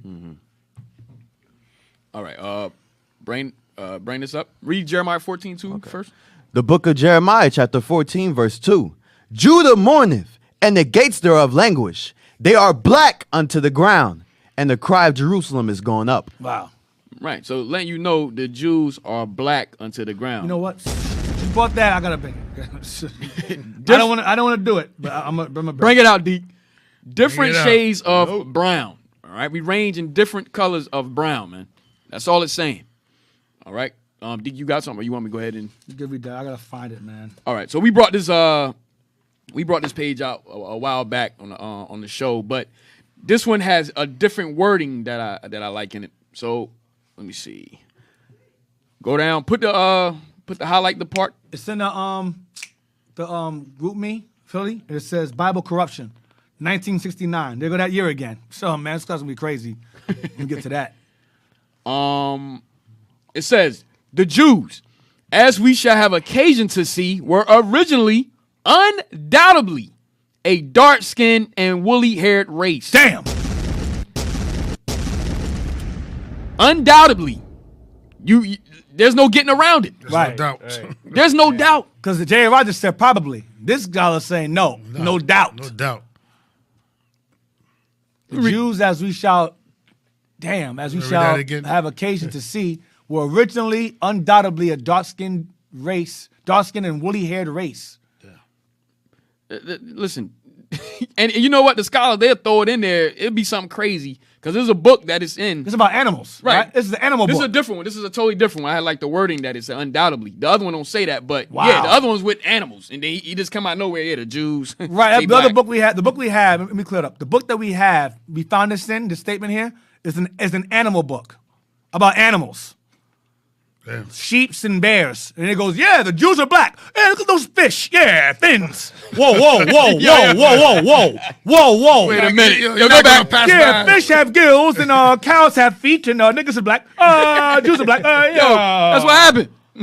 Sharks have fins. Like, whoa. What's that have to do with anything? Like the book we have Bible names. Yes, sir. Right. This is Esau, father of the Roman Empire. Yeah, and Kenesha, Hannah. I mean, someone like, whoa. What's happening? Why they just throw things out there? Because when you're esoteric, that's what the esoteric. Those of y'all who study the word esoteric, it means it's knowledge of something that's not widely known. When you're esoteric, you're gonna catch these things. You're gonna find these things. All right. The descendant. It says the Jews. Read again. Read it one more time. The Jews, as we shall have occasion to see, were originally, undoubtedly, a dark-skinned and woolly-haired race.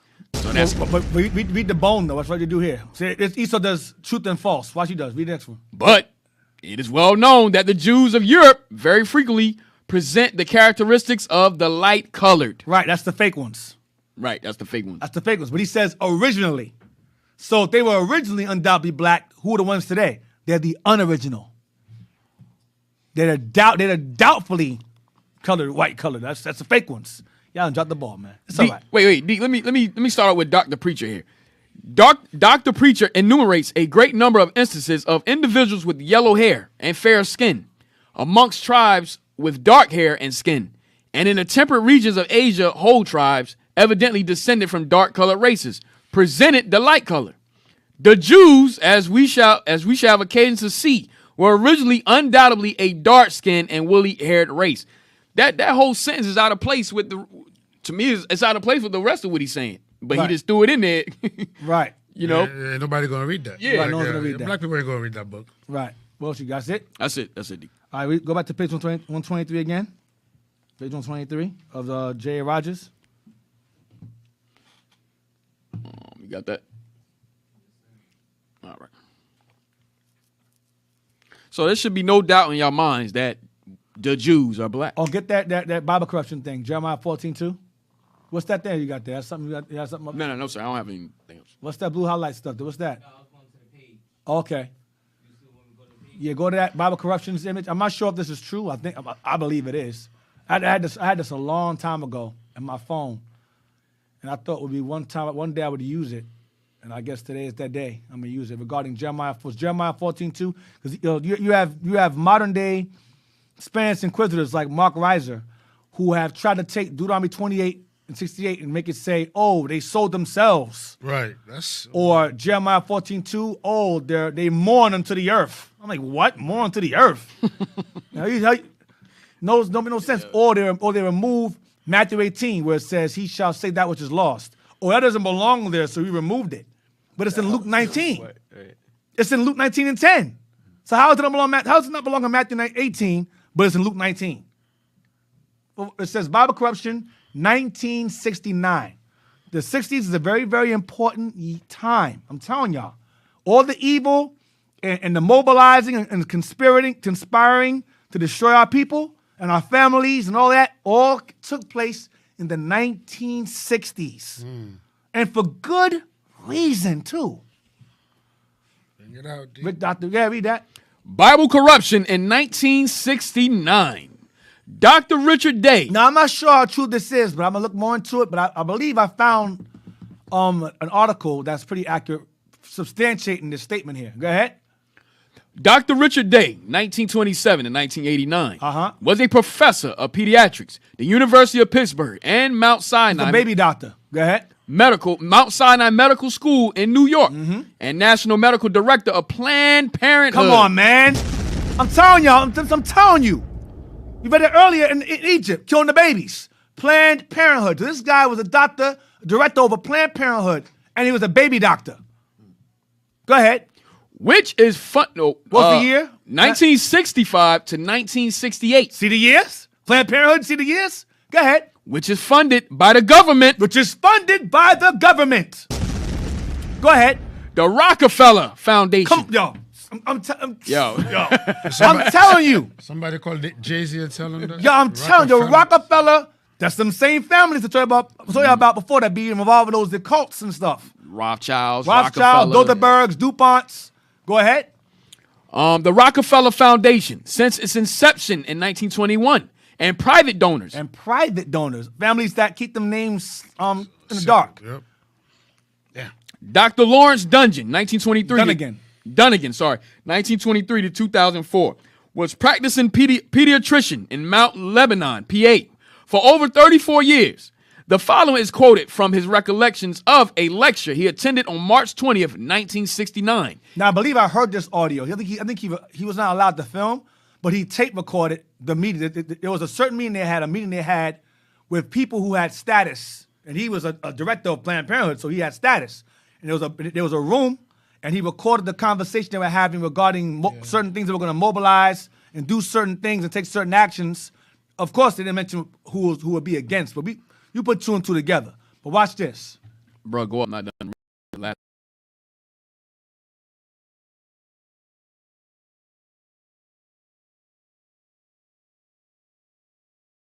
So this is not really a meeting. This is not really a meeting of pediatricians. That's the title it went under. They just wanted to get them there. They're not gonna say we're having a meeting to conspire against killing niggas. They're gonna name it that. But this guy was smart. He said, okay, this is kind of a weird meeting to have, especially on this topic. Watch this. The transcribed document titled NWO Plans Exposed by Insiders. He's the insider. Go ahead. In 1969, outlines the complete destruction of the world based on the New World System. Watch this. 1. In order to do this, the Bible will be changed. It will be rewritten to fit the new religion gradually. Key words will be replaced with new words, having various shades of meaning. Dark.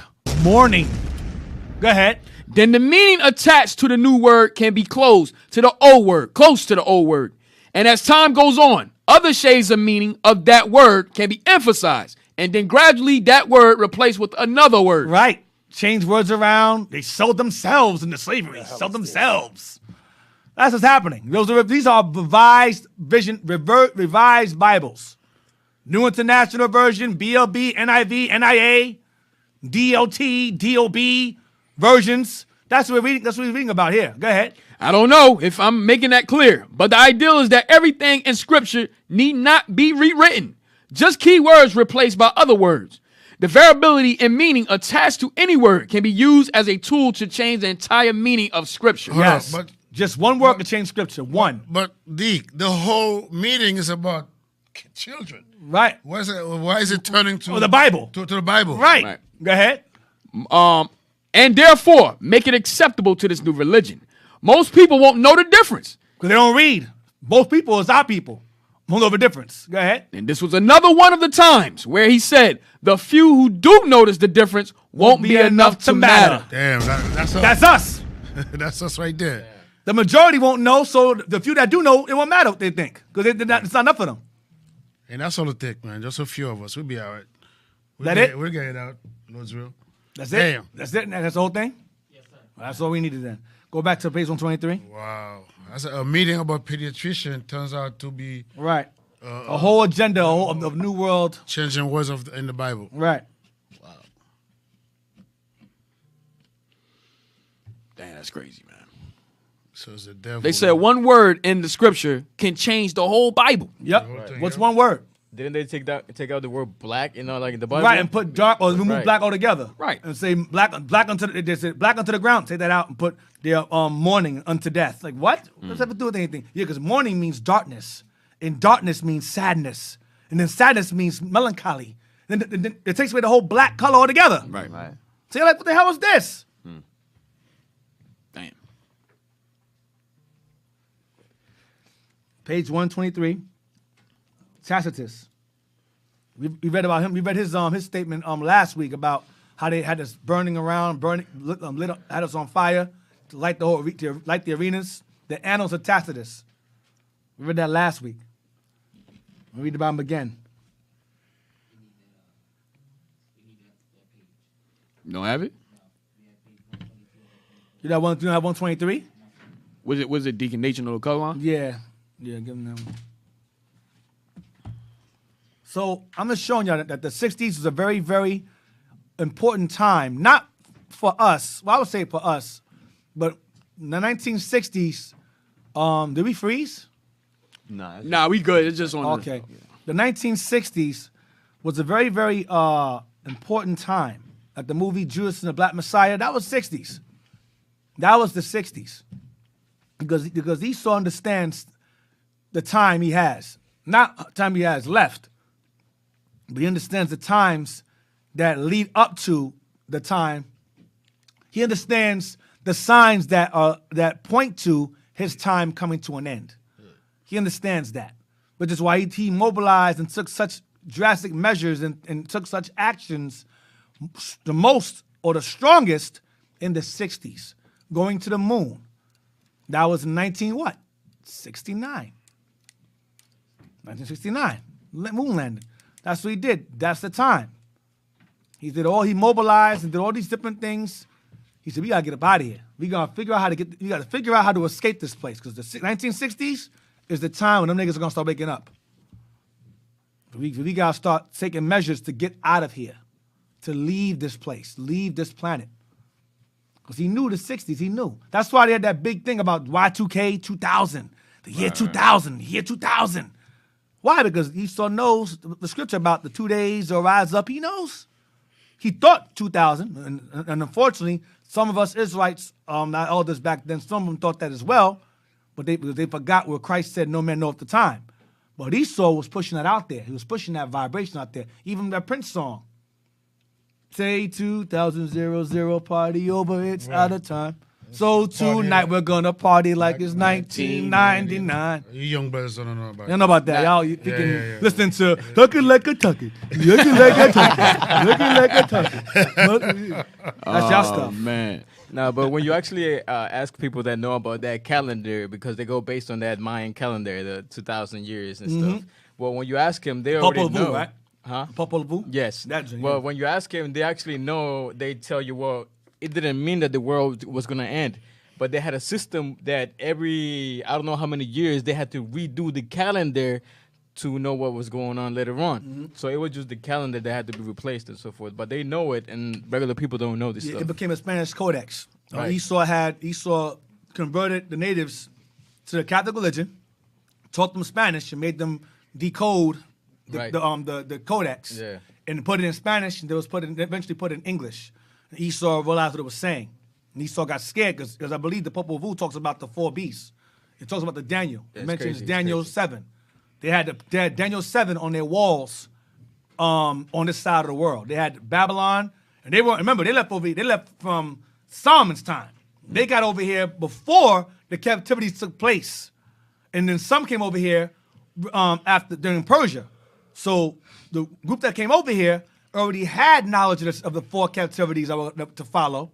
And then you had some that came later on that came from those captivities that followed after they came over here.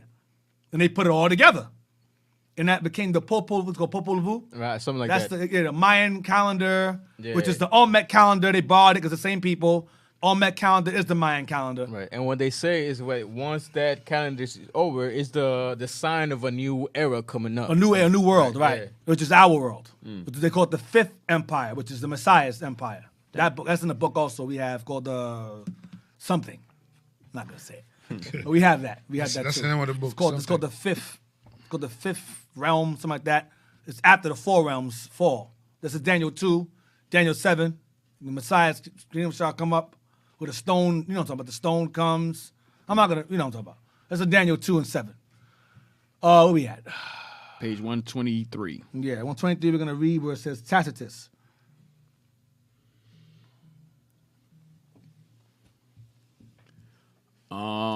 Go up.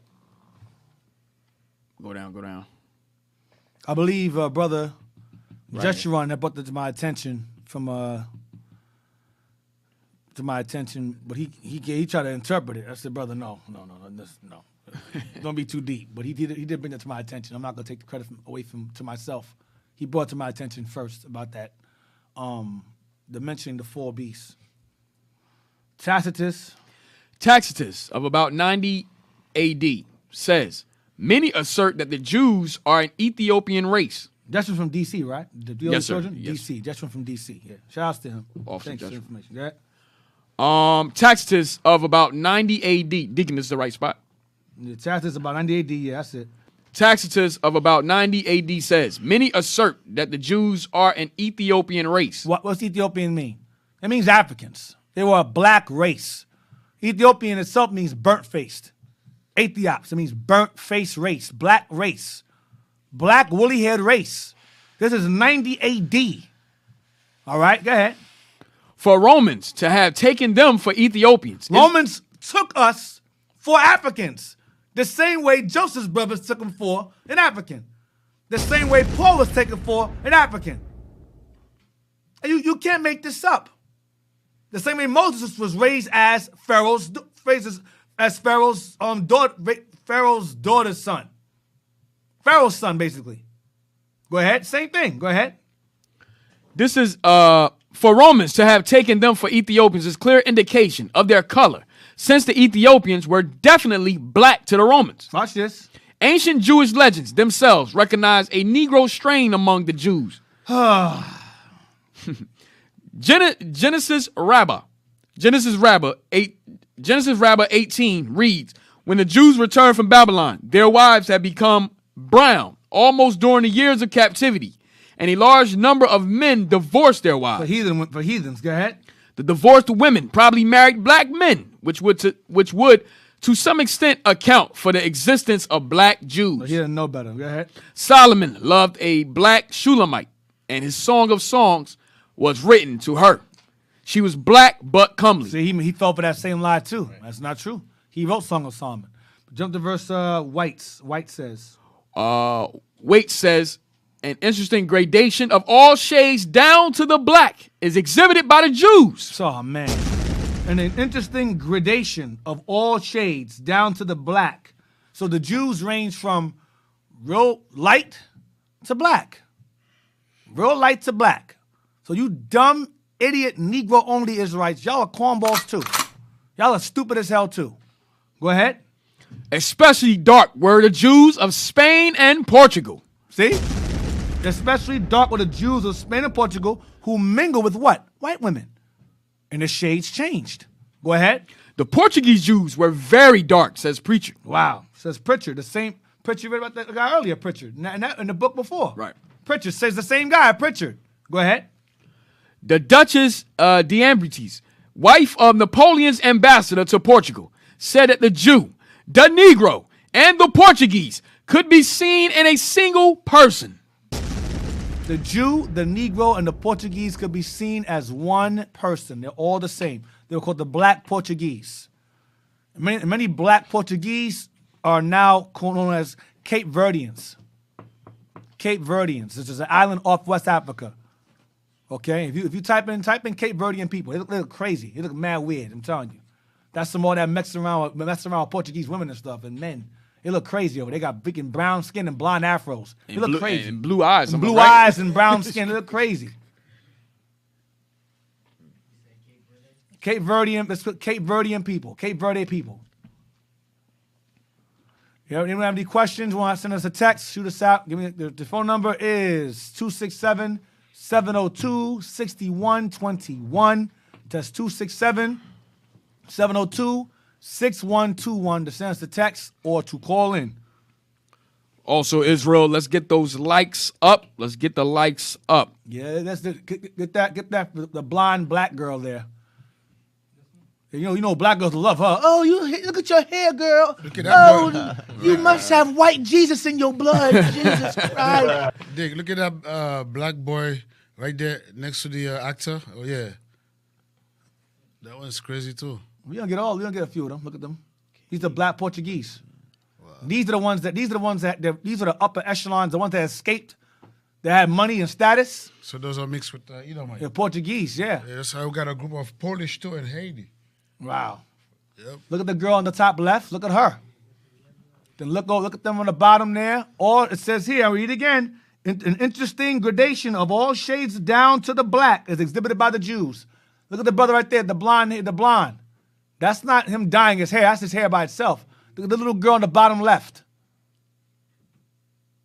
Look at that boy's eyes over to the right. He look crazy. He look like a damn demon. I mean, he's a cute boy, but them eyes are crazy. Yeah, that's off the hook. Yeah. That brother right there, he's an actor. That's the actor right there. I seen him before. He's in Waiting to Exhale. Right. Okay? I think that's Vanessa Williams' husband, I believe it was. He played her husband. Sister right there is very pretty right there. Up the right here. Sister there. Go over to the next one. Is there more? Dumb Negro. Ooh, black only. Ah! You're retarded, man. Duh. You got a text? Good. Yeah, okay, they got what's her name there? Amber Rose is a mother's Cape Verdean. She's a tear also. That goes back to you can have a tear with dark African complexion. She has a black skin, but she's a white girl. That's why what's the name? Kanye West turned to a retard when he was with her. Do you want me to read the question? Look at that right there, that sister right there. Which one right there? With the head covered. Yeah, click her. You see the eyes? Go up, zoom in on her real fast. Zoom in on her. See the eyes. Damn. Zoom in. Wow. Zoom in. If you Like can. one of those lizard eyes, man. That's crazy. Yeah, zoom in and see her eyes. Damn. Look at that. Damn, that You looks. just- Yeah. Like a lizard, eh? Yeah. I think it's Cape Verdean. These are our people. Black Portuguese.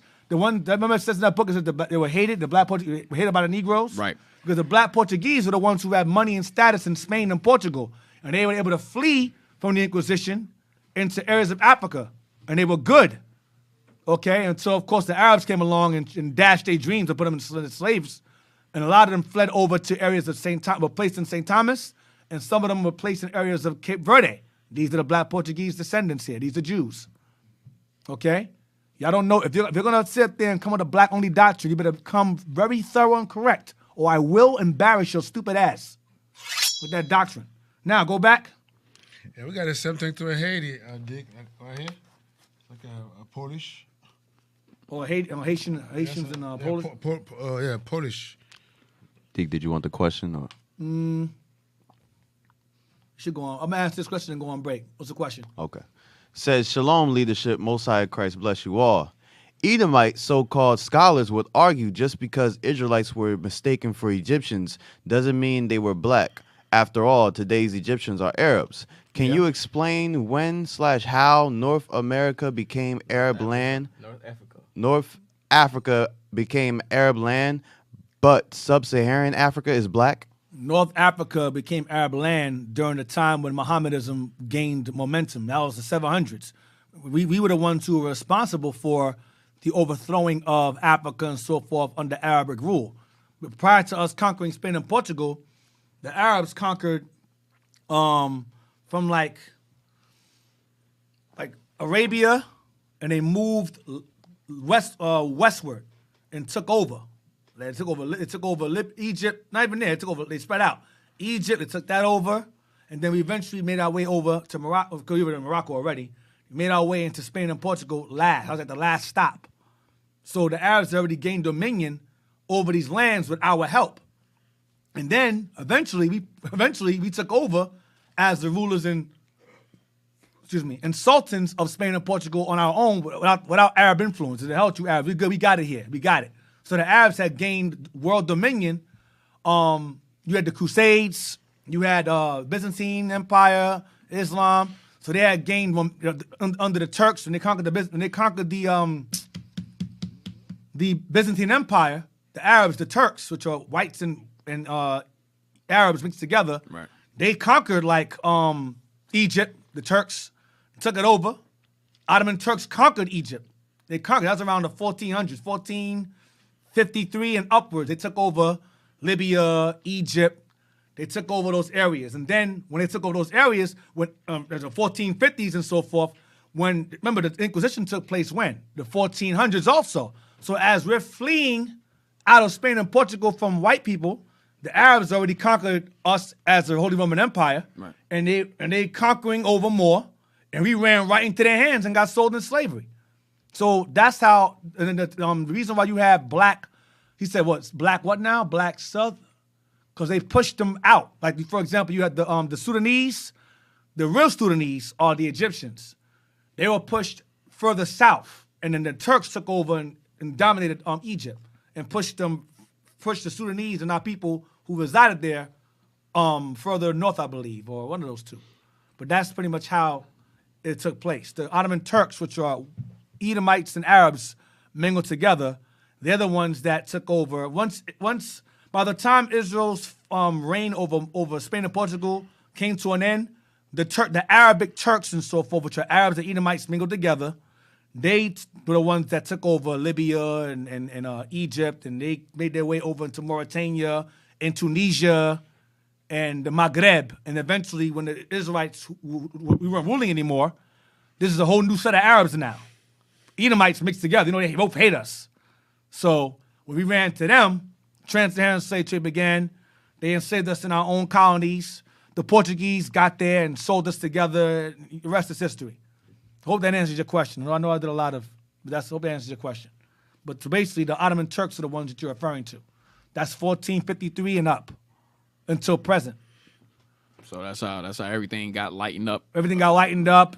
Libya, Egypt, Sudan, Mauritania is all Arab run. Those are Turks. Those are white Arabs, whitewashed Arabs. Do you want another one, or you want to go Next on? one, then break. Okay. This brother Eloziel. This question is referring to the Jews of Spain during the expulsion. So like today, were the Christian heathens reading out of the Bible like today and as the Jews were in Spain? Yes, except it was a Catholic ideology behind it. I'm going to get into the details if I have even time, because I ran through a lot of my time. But I'm going to get into the details as to how the Catholics didn't want us to read the Bible at all. We were passing Bibles around like it was drugs. Like we were hiding it around like it was like a hustle. You know, I'll get into, if I have the time, I'll try to jump into that to show you what happened regarding that question. I think I can answer that question with this page I have. Anything else? Yeah, I got a few more. All right. Keep going? You want to take the break? After this, one more. Okay. One more, I'll take a break. Now, the next one's after the break. It says, at what time did the Edomites show up in Spain? According to the book of Safar ha-Qabla, book of tradition, it said it was where Spain and Rome reunited. I don't know when. I know the Vandals and them took over. It doesn't give you. I haven't come across a time frame as to when Esau took over Spain and Portugal, but I know whenever the Vandals is them, the Visigoths is them. So if you research those two, those are the two families in particular that took over, that managed to take part of North Africa as well as Spain and Portugal over. Remember, these are Romans. So that's possible that you're citing from. It's possible, but I'm not sure when exactly. What dates? I wouldn't know when to tell you what date. Okay. Yeah, it was. Next question. This question's smaller. Yeah. Says, Shalom, Deacon. Would these people be considered unclean with yellow thin hair? Yeah, they would be. But that's the temple. That's the temple. Temple's gone, so that's of no importance now. It would have been in terms of entering the temple, but that's no longer of importance. But yes, uncleanness, yes, that's intermingling. You know. Okay, this question is the same person that asked about North Africa. It says, understood. I wasn't aware there were different types of Arabs. Oh, definitely. Abraham had many children, and those children went to the east. Joktan, Midian, those are Arabic people. The wild, violent ones, the Islamic ones, is Ishmael. The ones that blow themselves up, that's the wild ones. You have peaceful ones, and you have wild ones. The wild ones usually kill and conquer and attack the calm ones that are usually Christian, because Esau goes over there and Christianizes them to make them allies. So yes, the different variations of Arabs. And Arabs and whites together is Turks. All right, so we're going to take a break. Hope I answered your questions to my fullest capacity. If I don't know, I'll tell you I don't know. I don't know every damn thing. I ain't the Lord. I know enough. You know? But we'll see y'all on the break. We'll be back. Shalom. History. Shalom, Israel. Most High Christ bless. Deacon Don here at YUIC Philadelphia. Tuned in to Our Hidden History Radio, where we go into deep understanding and history of who we are, according to the Bible, hidden artifacts, archaeology, or geography, or you can think of that shrouds around our history of the Bible. We go into it in depth. So Israel, like, subscribe, comment on our YouTube channel, Our Hidden History Radio. See you then. Shalom, Most High Christ. Do you know it? Do you? Well, Jessica, the name of the event was The Violence Must Stop, and that's exactly what they said. Some of them even chanted things like, some of us used to sell drugs, but no more. These streets were filled with people who were also taking pictures just to watch. Now, the group says that they traveled all the way here because they know that there has always been a problem with violence here in the city of Memphis. They wanted to focus and reach out to black men and minorities in particular to hear this message tonight. Yeah, we bad. Prophets is back on the battlefield. Look at the swag. All of these heathens be mad at me. I'm ready to teach, but they talking too loud with the blasphemy. I never blaspheme, but my armor bearer gon' blaspheme. Yeah, we bad. Prophets is back on the battlefield. Look at the swag. All of these heathens be mad at me. I'm ready to teach, but they talking too loud with the blasphemy. I never blaspheme, but my armor bearer gon' blaspheme. Precept and line up a line. I'm breaking it down like a syllable. Miracles, we do them time after time, proving that we are the spiritual. We be the pro, they the amateurs. Never surrender, we Spartacus. Warring from Purim to Hanukkah, cutting these heathen shoelaces and yarmulkes. Cut him up, cut him up, cut him up. Scuffers and muckers be running up, thinking that they gon' be sunning us. Never use guns, but we shut him up. Cut him up, cut him up, cut him up. Scuffers and muckers be running up. We be like, who the next runner up? We teaching the people, no stopping us. Yeah, we bad. Prophets is back on the battlefield. Look at the swag. All of these heathens be mad at me. I'm ready to teach, but they talking too loud with the blasphemy. I never blaspheme, but my armor bearer gon' blaspheme. Yeah, we bad. Prophets is back on the battlefield. Look at the swag. All of these heathens be mad at me. I'm ready to teach, but they talking too loud with the blasphemy. I never blaspheme, but my armor bearer gon' blaspheme. Shut your mouth, don't you talk. I'ma teach, he gon' read. Bring it out, I'ma break it down to the T. It goes line upon line. I got precepts what you need. If you scoff, you a simp. Cut you up, watch you dip. You want meat, not sip milk. You can't handle what we give. Man, your brain gon' overload if you can't handle laws we give. This what cut like a sword. All this truth, can't ignore. All these prophets sit around me, they would break you down with joy. Yeah, we bad. Prophets is back on the battlefield. Look at the swag. All of these heathens be mad at me. I'm ready to teach, but they talking too loud with the blasphemy. I never blaspheme, but my armor bearer gon' blaspheme. Yeah, we bad. Prophets is back on the battlefield. Look at the swag. All of these heathens be mad at me. I'm ready to teach, but they talking too loud with the blasphemy. I never blaspheme, but my armor bearer gon' blaspheme. They need a gurney and a body bag for 'em. Cut 'em obsession won't cease, causing these heathen to flee. You can tell by the hem of the teeth, Messiah prophet on the scene. We seeking the kingdom to be. Your kingdom will become the breed. We come up with fire to burn up these liars. Give them the precept to Jeremiah. Acting like demons don't dwell inside you. Any of these prophets know what's required.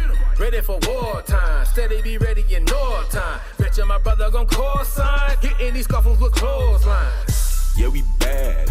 Prophets is back on the battlefield. Look at the swag. All of these heathens be mad at me. I'm ready to teach, but they talking too loud with the blasphemy. I never blaspheme, but my armor bearer gon' blaspheme. Yeah, we bad. Prophets is back on the battlefield. Look at the swag. All of these heathens be mad at me. I'm ready to teach, but they talking too loud with the blasphemy. I never blaspheme, but my armor bearer gon' blaspheme. I got a fully loaded armor bearer who gained his knowledge through the trial and error. Together we fought many wars. Scripture seeping through the pores of all of the prophets that's casting down doctrines and doing the work of the Lord. These demons won't stop us. Demons can't stop us when we all on one accord. Christ is king and we knowing that. Ain't no denying he coming back. Pull out the trumpet, we blowing that. We got the seed and we sowing that. I came up out of the world. Pray the Lord I ain't going back. We was ordained to be prophets. That's how you know that we coming back. Yeah, we bad. Prophets is back on the battlefield. Look at the swag. All of these these heathens be mad at me. I'm ready to teach, but they talking too loud with the blasphemy. I never blaspheme, but my armor bearer gon' blaspheme. Yeah, we bad. Prophets is back on the battlefield. Look at the swag. All of these heathens be mad at me. I'm ready to teach, but they talking too loud with the blasphemy. I never blaspheme, but my armor bearer gon' blaspheme.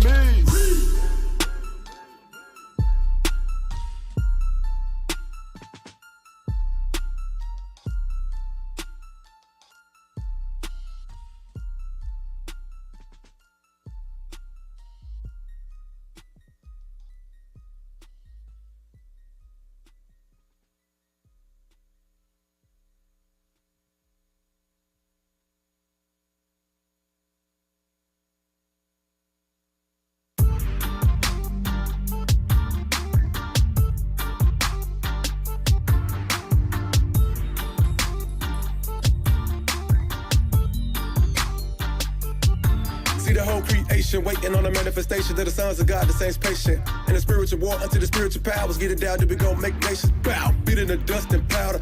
Crawl on your belly like a serpent. Coward, no Scarface, this earth is ours. Fogging on heads like the turf was flowers. Walls of the city, they breaking hot. I go up and down, it's a close encounter. Prophecies I see fulfilled. We lifting up the banner on this here mountain. John 7:38, rivers and fountains. Flow through the city like a pyramid bounty. Going through the city just to seal them. County, that's a lost penny on the ground. 2020 blitz, in me on fish. So a net catch 153 big fish. Ripping me a stone, turn around they necktie. Still trying to see, did it sink that quick? Be a street bullet, stronghold, pull it down, boost to the ground. Ranks get forward. Enemy at home, sleep what you in this for. Cause it ain't no peace till we win this war. 2020 blitz, in me on fish. So a net catch 153 big fish. Ripping me a stone, turn around they necktie. Still trying to see, did it sink that quick? Be a street bullet, stronghold, pull it down, boost to the ground. Ranks get forward. Enemy at home, sleep what you in this for. Cause it ain't no peace till we win this war. Real recognize real and they unfamiliar. Brothers fold like dollar bills for 30 pieces of silver.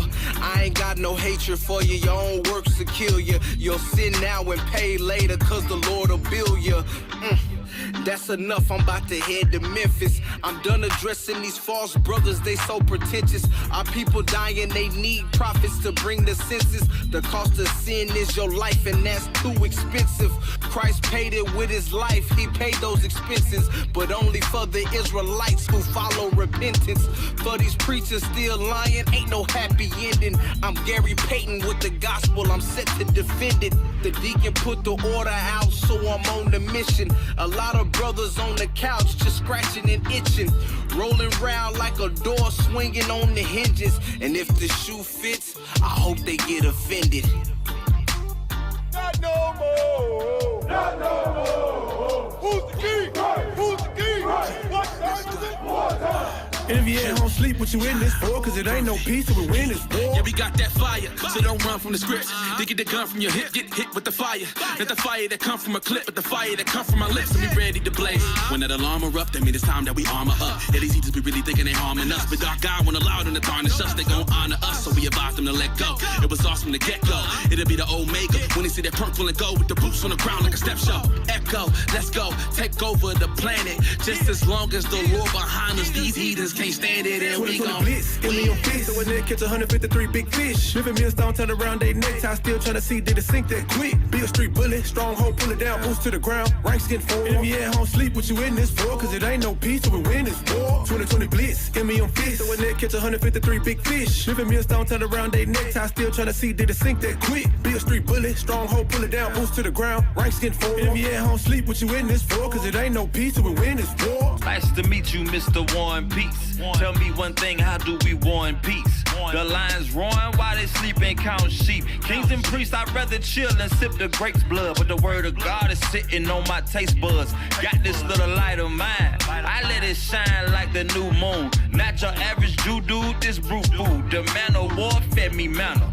Now I'm ready, this ain't playtime. A blitz, pulled a hit stick, Mike Vick to a K9. Calling all soldiers from the SIP to California. From the bottom of the map to the desert, Arizona. Here to prophesy of war, famine, pestilence like Rona. You a goner if you ain't willing to mortify your members, make them quiver, cause it ain't no peace. You looking at your priest, no more hiding in the corner. We in your face on Beale Street, now feel me when I say you better repent, or that's the end of your existence. We blitzing 2020 down in Tennessee, Memphis. Give me your feet, so in there catch 153 big fish. Living me a stone, turn around, they necktie, still trying to see did it sink that quick. Beale Street bullet, stronghold, pull it down, boost to the ground, ranks get full. Time.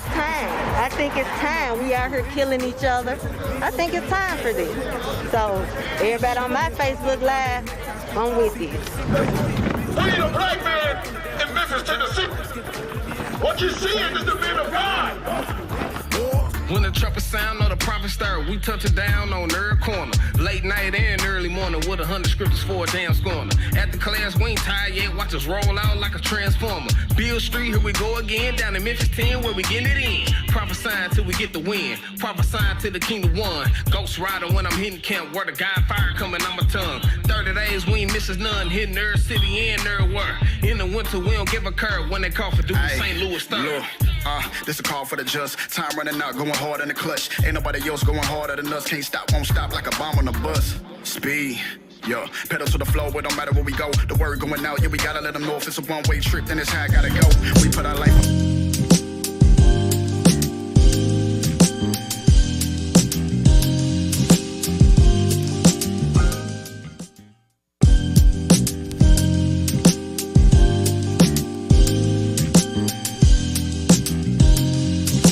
All right, we are back. We are back from the break.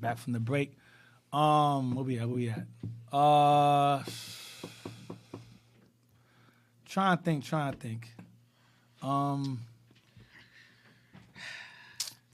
It's okay, LaCroix. It's okay. I'm sure the audience is applauding that we're back. Thank it's you. okay. Let them applaud Let's do it ourselves. God.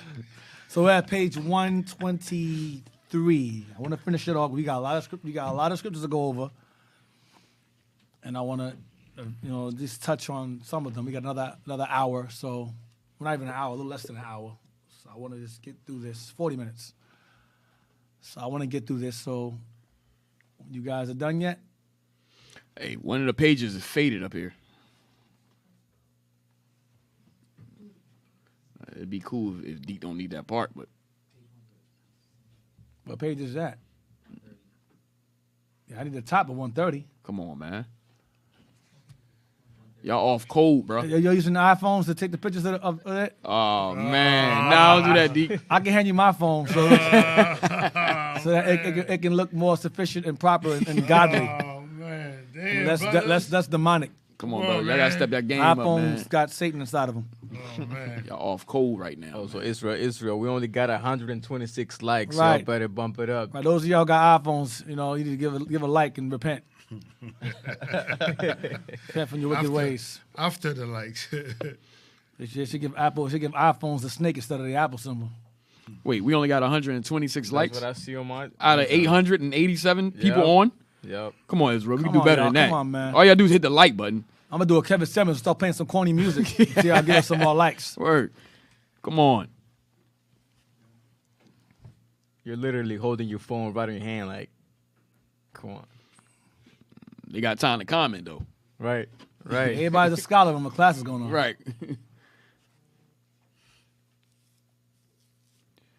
But yeah, man, as you see, man, this history, as you see the our oppressor, he been putting things in these books and hiding them from us. But like Deacon bring out, look, we can reason now. We can reason now. So a lot of the information that's coming out, all praises to the Most High. Understand? So, and now you're seeing the enemy for who they are. You're seeing the enemy for who they are. All right. Y'all good over there?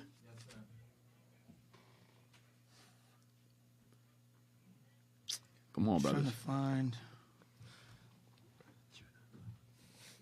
Where's that at about the Spain's Inquisition? I don't think I ever read that. And just to do a recap of last week's class, we touched on the Conversos, and we touched on people that pretty much betrayed our own to gain status and so forth. So we touched on what? The Conversos, the Moriscos. The Moriscos were the that was us in Islam. That converted to Christianity, yes. That converted over to Christianity. Then you had the Conversos that they were the ones that wholeheartedly just converted over. They the ones that hated their own people. They hated us, right? And they the ones that gained the status, next to the king and so forth. And then you had the Conversos, the Moriscos, and the Morenos. We had the Morenos. Those are the ones that they converted, but secretly they were still practicing Judaism. They were still keeping the laws. And so also, at that time also, during the expulsion in 1492, you had those of us that was Conversos that came over that helped Christopher Columbus. We helped fund the actual voyage over here to enslave our own people. Bruh. You understand? So they were the ones. They were the sellouts. That's who they were. They came over here. They helped conquer. They came over here with Pizarro, Hernandez. The black Spaniards. They were called the black Spaniards. The Ladinos. Mm-hmm. They were the Ladinos.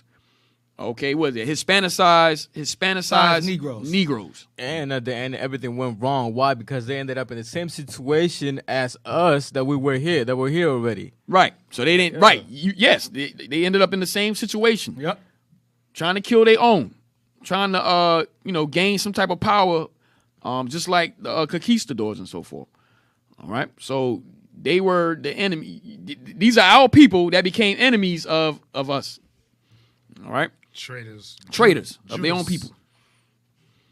But hey, let's get that real quick while Deacon's looking for that. With that, thinking of Maccabees, those that hated their own. You know what I'm talking about? 1061. 1061.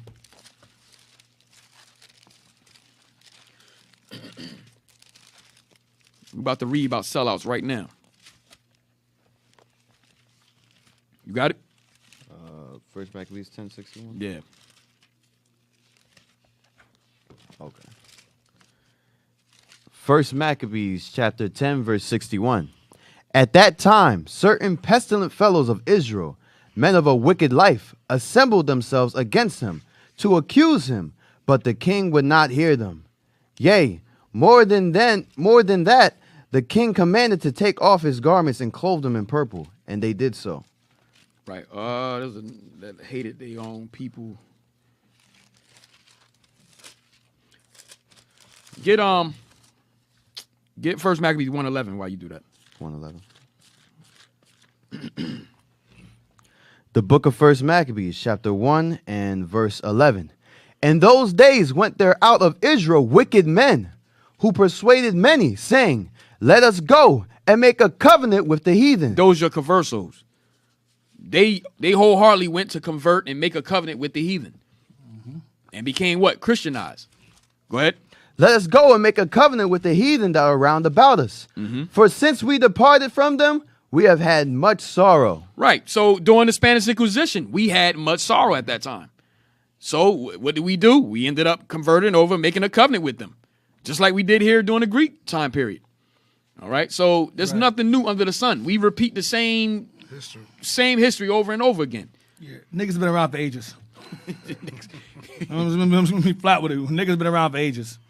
Real quick, I want to go to. I don't know how I bypassed this. I don't know how to do. I got to slow down. Let's go to Spanish Inquisition again. Wikipedia. Hold on to that. Nations of Color line. Hold on to that.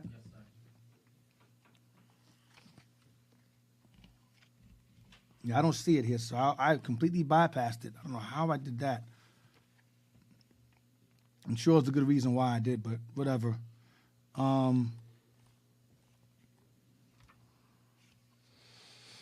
Okay, go to the creation of.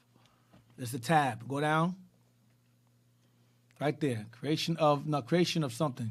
Yeah, that's it. Click creation that. Of the Spanish. There you go. Now go down to the placate Europe hypothesis. These are hypothetical reasons as to why the Inquisition took place. Okay. The placate Europe hypothesis. Hold on a second. That's not really a Negro word. Placate means to make someone less angry or hostile. Placate means to make someone less angry, or to pacify, to calm, to appease. So it's the placate Europe hypothesis. Let's read this. Go ahead. The placate Europe hypothesis. At a time when most of Europe had already expelled the Jews from the Christian kingdoms, the dirty blood of Spaniards was met with open suspicion and contempt by the rest of Europe. The dirty blood means the white people that had Negro blood in them. Remember, we read earlier in the book how the blacks and whites were intermingling. How you have black nobility and white Edomites. Remember, you had black caliphs that took over Spain and Portugal piece by piece, and they conquered Edomites land by land until they were all overthrown. Until eventually there was a turnaround, and you had the Reconquista, and those same Edomites we conquered took over again.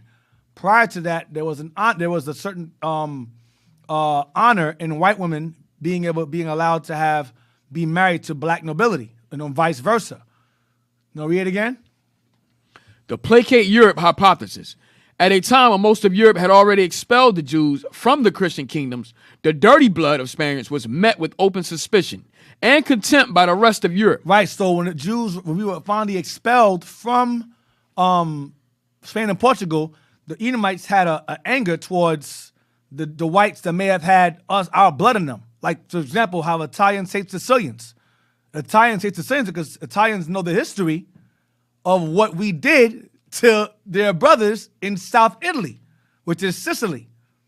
Now, again, remember, we read earlier in the book, J.R., he said back then the Sicilians were darker then than now. Because you had some Sicilians was niggas, some of them, not all of them. Because remember, Hannibal and them ruled for like 12 to 15 years. So that's not enough to just blackwash all white folks. But we did have a sufficient amount of sex to pretty much change their features forever. From blonde hair and blue eyes to dark hair and black and dark skin and brown eyes. Okay, that's why Italians do not particularly like Sicilians. I think there's movies like Spike Lee called Do the Right Thing, I think, where the guy was Sicilian and they got on his ass, they got on him. Yeah. Another movie called True Romance with Dennis Hopper and Christian Slater, where he had a conversation with the mob boss. Let's get that real quick. Let's get that real quick. And there's do I have time to get that clip? No, I don't. I'll get it next week. Let's read. Look, what are you going to say? No, good. I'm going to get that clip next week. But let's read this real fast. I got a lot to read here. As the world became smaller and foreign relations became more relevant. This is a hypothesis, but it's not a hypothesis. It's true. Watch what it alludes to. Go ahead. As the world became smaller and foreign relations became more relevant. So dirty blood goes into them wanting purity of blood, going back to that term we've mentioned before called sangre azul, meaning blue blood or noble blood. Go ahead. More relevant to stay in power. This foreign image of being the seed of Jews and Moors may have become a problem. Having black blood in you is a problem. In addition, the coup that allowed Isabella to take the throne from Joanna of Avis and the Catholic monarchs to many had a strange Castile from Portugal, its historical ally, and created the need for new relationships. Similarly, Aragon's ambitions lay in control of the Mediterranean and the defense against France. As their policy of royal marriages proved, the Catholic monarchs were deeply concerned about France's growing power and expected to create strong dynastic alliances across Europe. In this scenario, the Iberian reputation of being too tolerant was a problem. Right, go ahead. Despite this prestige earned through the Reconquest, the Reconquista, that foreign image on Spaniards coexisted with an almost universal image of heretics and bad Christians due to the long coexistence between the three religions. Christianity, Judaism, and Islam. Go ahead. They had accepted in their lands. Because they were tolerant at first. Remember, those things were tolerant at first before eventually they put their foot down and expelled all of us out. Islam and Judaism. Go ahead. Anti-Jewish stereotypes created to justify or prompt the expulsion and expropriation of the European Jews. Expropriation of the European Jews were also applied to Spaniards in most European courts.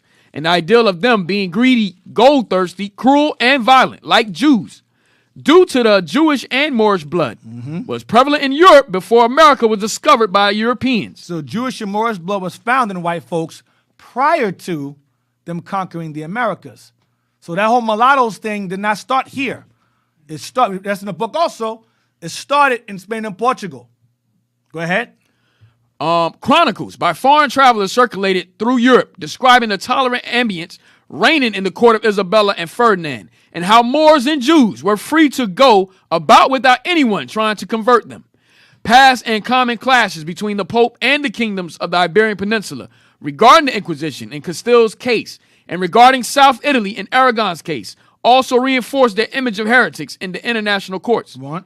These accusations and images could have direct political and military consequences at the time, especially considering that the union of two powerful kingdoms was a particularly delicate moment that could prompt the fear and violent reaction from neighbors, even more if combined with the expansion of the Ottoman Turks on the Mediterranean. See, the Ottoman Turks taking over. Go ahead. The creation of the Inquisition and the expulsion of both Jews and Moriscos. Go ahead. May have been part of strategy to whitewash the image of Spain. See? To whitewash the image of Spain. Because blacks ruled it. They said, we're going to get rid of these niggas because the world saw Spain and Portugal as black lands. So they're saying that the theory is that the reason why they had to expel us is because other European empires at the time, Edomites, France, and so forth, said, you guys aren't no monarchy. You're a nigger land. We can't respect you. You let black Jews stay in your land and tolerate them. You let black Jews stay as Muslims in your land and tolerate them. We can't respect you. So there's a theory that King Isabella and Ferdinand, to gain allies, had to kick us out. Kick them both out so that they gain a white image again.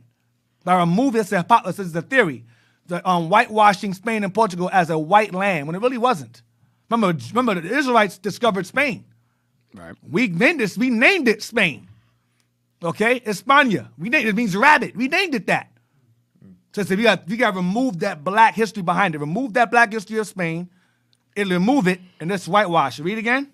The creation of the Inquisition and I wouldn't say that we discovered it because Japheth was there first, but we took over first. I'll say that. We didn't discover it, but we took over first. Go ahead. We gained the majority. Right. Go ahead. The creation of the Inquisition and the expulsion of both Jews and Moriscos may have been part of a strategy to whitewash the image of Spain and ease international fears regarding Spain's allegiance to other white lands. Go ahead.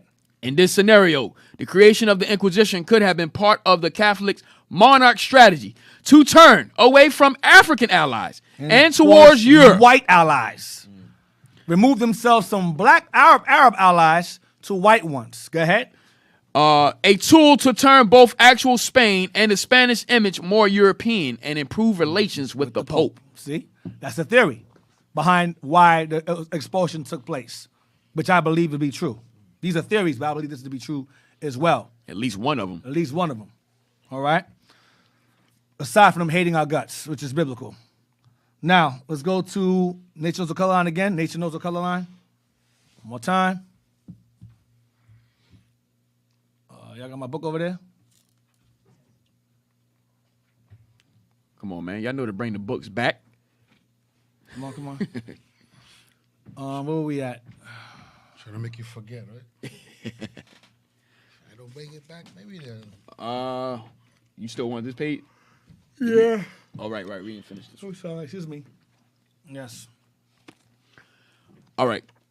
So dark were the Jews, especially of Portugal and southern Spain. So dark were the Jews, especially of what? Portugal and southern Spain. So that's why that theory says they whitewashed the image of Spain because it was a black land for so long. Not only were they allies to the Arabs and so forth, they were ruled by Arabs at one point in Negro Moors and so forth, or Negro Islamic Negroes. Go ahead. That many whites thought all Jews were black or dark. There you go.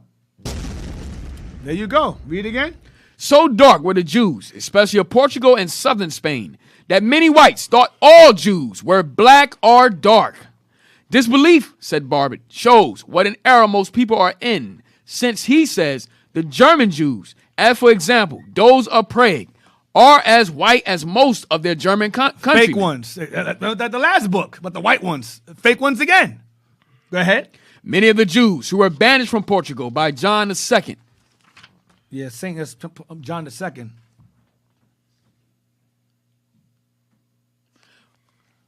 What? Go to page 30, right? Yeah, go to page 130. Were banished, was settled in the West Indies. John Bigelow, who visited Jamaica in 1850, saw the descendants of these Jews and says they were Negroid. Wait. Go to page 120. Hold on a second.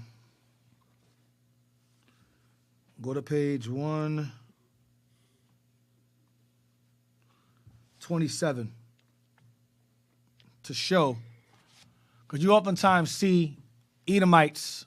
Remember we read earlier in the book, he mentioned how the Jews, how they ended up moving into black Negro. The Negroes moved into areas of Russia and so forth and mingled around with the so-called Jews over there in Russia. The Khazars, how blacks were over there and mess around. Look at these white kids here. You see our brother up here is Holland. This is Holland. This is upper left, Belteshazzar. Upper right, Negro by Van Dyke. And you have lower, Europeans with woolly hair on the bottom. That's why sometimes you see white folks with that woolly hair. That's because they got nigger in them down the line. Not naturally. Down the line. These young boys here. That's what he has here. Go to the next page, page 128.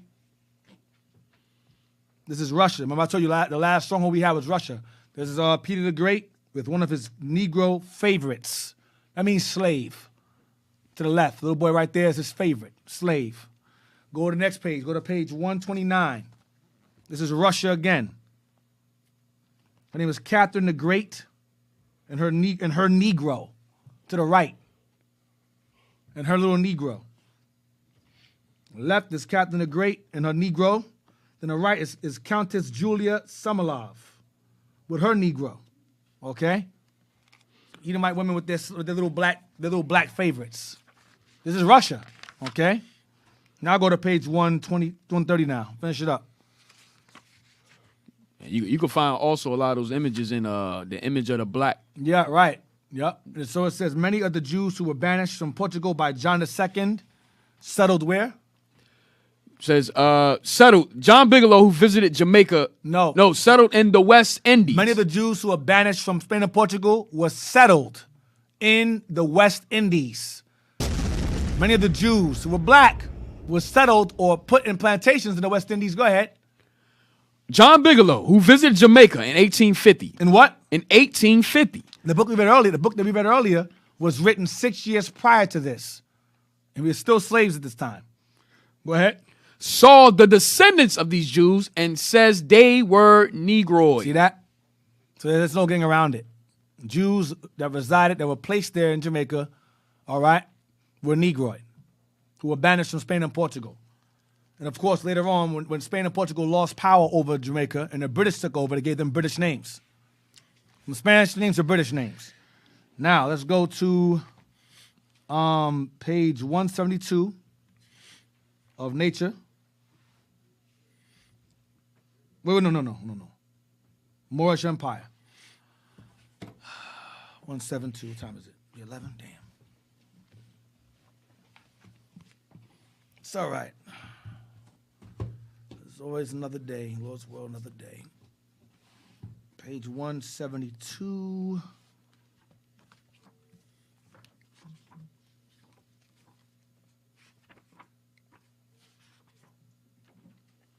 Sorry, Deacon. Man, we don't want to rush through this history anyway. Yeah. You know? Yep. Go to start with the air. Page 172, the air. Where we at? End up before their eyes. Is that it? Wait. Is that it?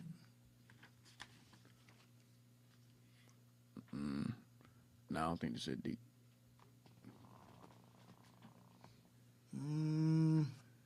Is this the Empire? Yeah. Oh, here it is. Okay. The air. Yeah, man. It confused me. It made me nervous. The air, yes. Come on. Sorry, D. The air was filled with their lamentations. Many remained. Let's start from accounts differ. Let's start from there. All right. The blue highlight. And then work our way there. Then the air. Where's the air at? Toward the bottom? Oh, yeah, right there. Okay, yeah, read that whole thing. Accounts differ materially as to the number of Jews expelled from And Spain. we just said earlier that the Jews that were expelled from Spain and Portugal were placed in Jamaica. Not just Jamaica, but in Guinea, St. Thomas,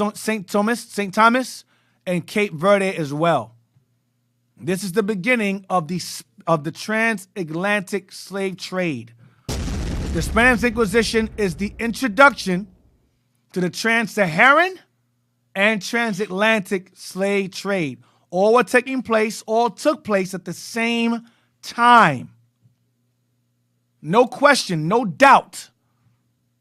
So you got dumb idiot apologetics. Yo, the slave trade had nothing to do with black people. How? How is it not? Are you guys retarded or something? Like I'm trying to understand the logic behind these things that are said by y'all. I don't understand it. The Spanish Inquisition is literally the introduction to the trans-Saharan and transatlantic slave trade. The Portuguese were the forerunners with the Arabs of the trans-Saharan slave trade. They worked together. Remember in that hypothesis, it says that the reason why the whites expelled the Jews, one of the theories is that they had to whitewash the image of Spain again and to change their allies from Arab allies back to the white ones, because they were allied with the Arabs. That's how the Portuguese are able to sell Negroes to the Arabs and make a business endeavor. The Portuguese and the Arabs were allies. I got a book. We're going to bring out an encyclopedia. I'm going to show you how deep the rabbit hole goes regarding the slave trade. Okay, then it's an encyclopedia. It tells you who was being sold. And by who. And by who. Going right along with Job. Let me show you Joel. Right along with Joel. Read that. Accounts differ materially as to the number of Jews expelled from Spain. It was, however, not less than 400,000 and was probably near 1 million. Damn. Their sufferings equaled, if they did not surpass, those of the Moriscos. The reason why the Moriscos were the last to go is because Islam was not a threatening religion. Because Islam was a religion of compromise. The Islamic religion today is Christianity as an Arab remix of Christianity. When we was at camp yesterday, the guy said Muhammad was a prophet of the world, and Christ was a prophet of only. He said that the Messiah was a prophet for the salvation of the Jews. He said, and Muhammad was a prophet for the salvation of the world. I said, that's Christianity. That's Christianity then. Muhammad is a prophet of the whole world of salvation. That's Christianity. So Islam has always been a religion of compromise. I'll put it this way. The Negroid Islam is a religion of compromise because the real diehard Muslims, they ain't having no Christianity at all. Not at all. Not at all. And they don't accept Negroes over here. Nope, they do not. They don't recognize them as real They don't recognize Muslim. it. It's an offshoot called an offshoot. It's false. However, when it came to slaves and merchandise, there was compromise between the Portuguese and the Israelites. There was compromise only in that respect of selling God's chosen people based upon the conspiracy of Psalms 83. They found a common ground. We don't agree with each other's religions, but we both agree to enslave these people. That we agree on. And that's what their alliance led to. Business, money. All right? So the Moriscos, being Muslim, they were given somewhat of a pass because the Spanish crown was already allied with the Arabs or the Turks. They were allied with them. So they gave the blacks within their land a pass. But after a while, they said, these guys, if they revert back to their original faith, it'll cause more problems like those Jews did. So we're going to get rid of all of them. So the Moriscos were the last to go. And they suffered the same atrocities as the Judaizing Israelites. Okay? As the Mosaic Israelites. Go ahead. Their sufferings equaled, if they did not surpass, those of the Moriscos. They were hated more for our ideology, our truth. Go ahead. Afterwards, condemned by similar proscription, the air was filled with their lamentations. Misery. Many remained for days in the cemeteries, weeping over the graves of their ancestors. The majority who traveled by land went on foot. With the exiles departed the greater portion of the learning, the skill, the wealth, the industry, and the prosperity of Spain. Putting us out the land caused Spain to decline. Go ahead. Their estates were confiscated by the crown. Our estates were confiscated by the crown, and our estates funded Columbus's voyage. Go ahead. Rigid personal search was made of every individual for concealed valuables. Rigid personal search. I mean, they ran through our homes, they ransacked our homes, checked our pockets, everything. Go ahead. Which impelled many to swallow their gold. See? Forced us to swallow our money. Go ahead. Brigands stripped them on the highway. Sailors robbed them on the sea. So we got robbed on the highway. We got robbed at sea because they knew the Jews had money. We had money. We were wealthy. Go ahead. Their wives were ravished. They raped our wives. Go ahead. Their children dispatched before their eyes. They took our children. These are curses. These are the curses. You can't get around this. Go ahead. Many perished from want of food. A pestilence decimated. Before their eyes. Get Deuteronomy 28, 30 to 32.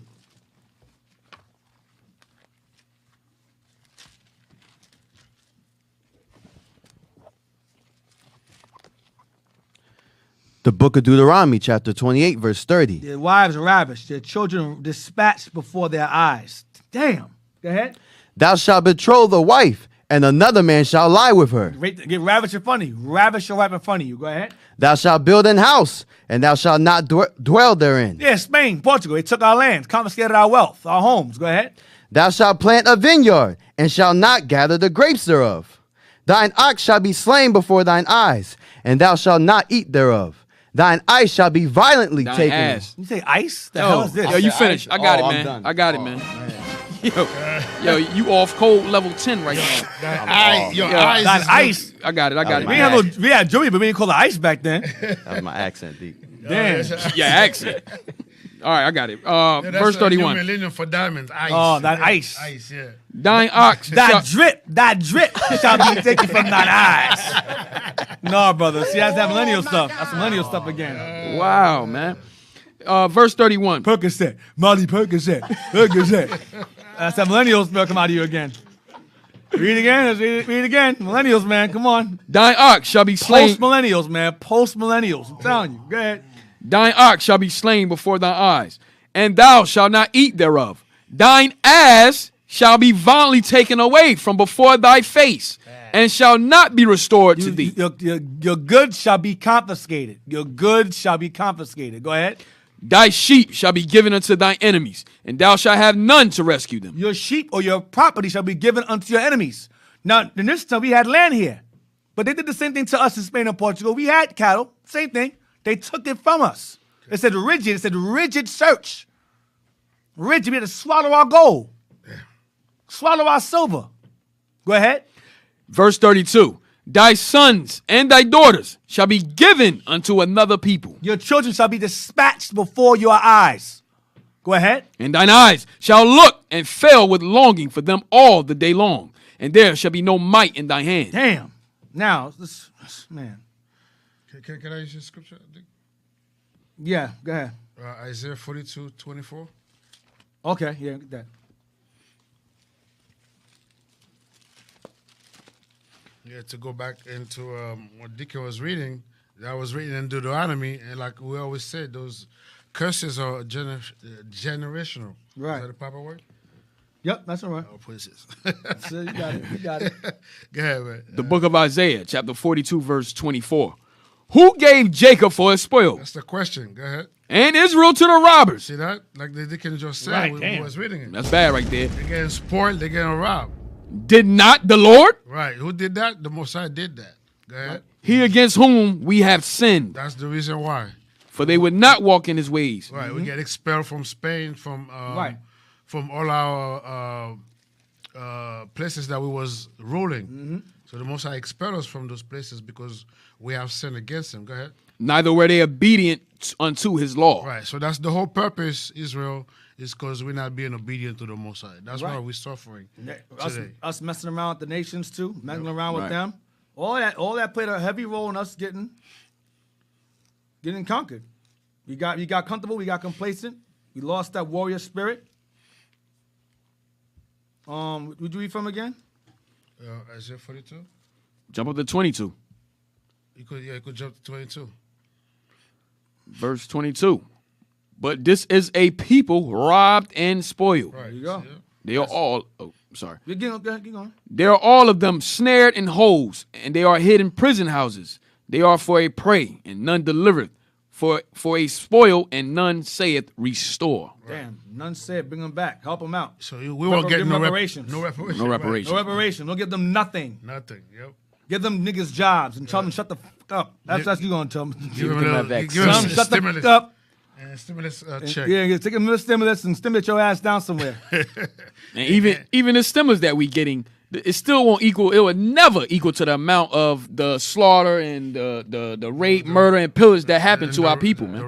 The robberies. You know, it's probably some simple people out there thinking, oh, well, the stimulus they giving us, you know, it could be a little reparations. No. He giving it right back. Right. Yeah, but we are giving it right back. That's why they do it. They give it a stimulus check, and they open everything back up. Go ahead and they go spend it right back. Give them a vaccine. That vaccine is your reparation right there. Yeah. Hey, just like on Chappelle's show, remember the stocks went up for chicken and so forth? And Cadillacs. Yo, and it is happening. Because why? We look, our people, we know what we're going to do with that money, man.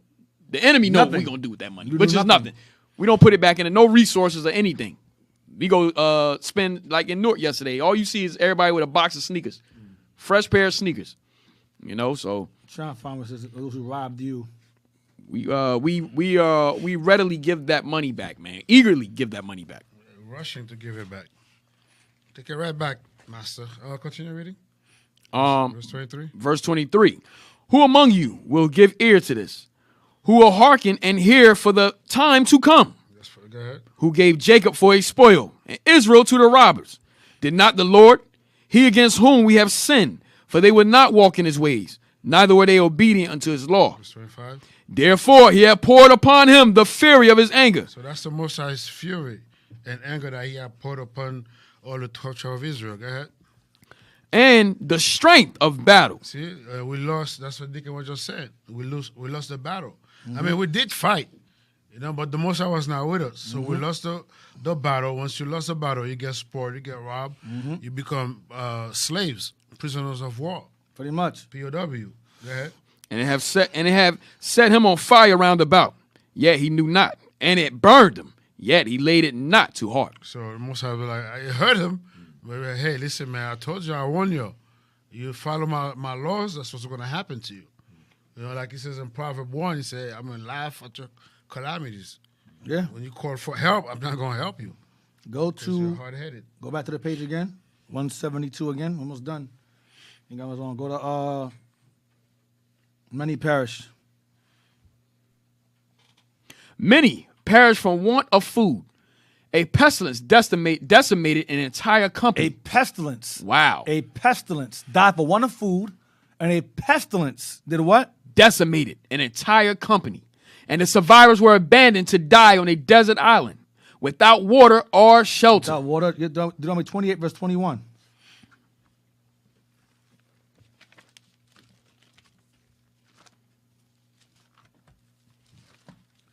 The book of Deuteronomy, chapter 28, verse 21. The Lord shall make the pestilence cleave unto thee, until he have consumed thee from off the land, whither thou goest to possess it. There you go. Want of food. You know, 40, lack of food. Verse 48. Therefore shalt thou serve thine enemies, which the Lord shall send against thee in hunger, and in thirst, and in nakedness, and in want of all things. And he shall put a yoke of iron upon thy neck until he have destroyed thee. So go back to great numbers. Almost done. Great numbers. Great numbers were sold by their barbarous custodians to slave traders. See, great numbers are sold by the barbarous custodians to slave traders. Well, I'm gonna stop at murderer. Read on. End at murderer. The inadvertent disclosure of wealth was fatal to its possessor. He was at once thrown overboard, and his property became the spoil of the murderer. Wow, the inadvertent inadvertent disclosure of wealth was fatal. So if you told people you have money, that was bad news for you. They would take your money, rob you, and throw you overboard. Read again. The inadvertent disclosure of wealth was fatal to its possessor. He was at once thrown overboard, and his property became the spoil of the murderers. Deuteronomy 28, 33, and 29. Let me wrap it up there. I'll mark it here. Deuteronomy 28, 33, and 29. The book of Deuteronomy, chapter 28, verse 29. You want 29 first? Or just go 33 first. 33 and 29. 33. The fruit of thy land and all thy labors shall a nation which thou knowest not eat up, and thou shalt be only oppressed and crushed always. Verse 29. And thou shalt grope at noonday, as the blind gropeth in darkness, and thou shalt not prosper in thy ways, and thou shalt be only oppressed and spoiled evermore, and no man shall save thee. No man shall save you. We'll throw you behind overboard. Take your stuff. So we're going to end it on that. We're going to continue more into the Spanish Inquisition and the things that took place following it. All right. So, brothers, announcements. Oh, shout outs to the IT team and shout outs to the breakfast team. We appreciate you.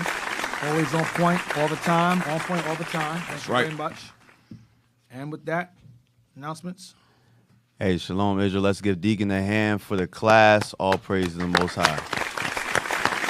If you'd like to help our Hidden History radio show with book donations, you can donate on PayPal to iuic.newjersey@israelunite.org. Also follow us on IUIC Philadelphia in the classrooms for Deacon's Revives radio shows and also Captain Joel's classes on the Indian slave trade. And if you would like to donate to the Booster Club, remember to donate to iuic.fundraising@israelunite.org. I think that's it.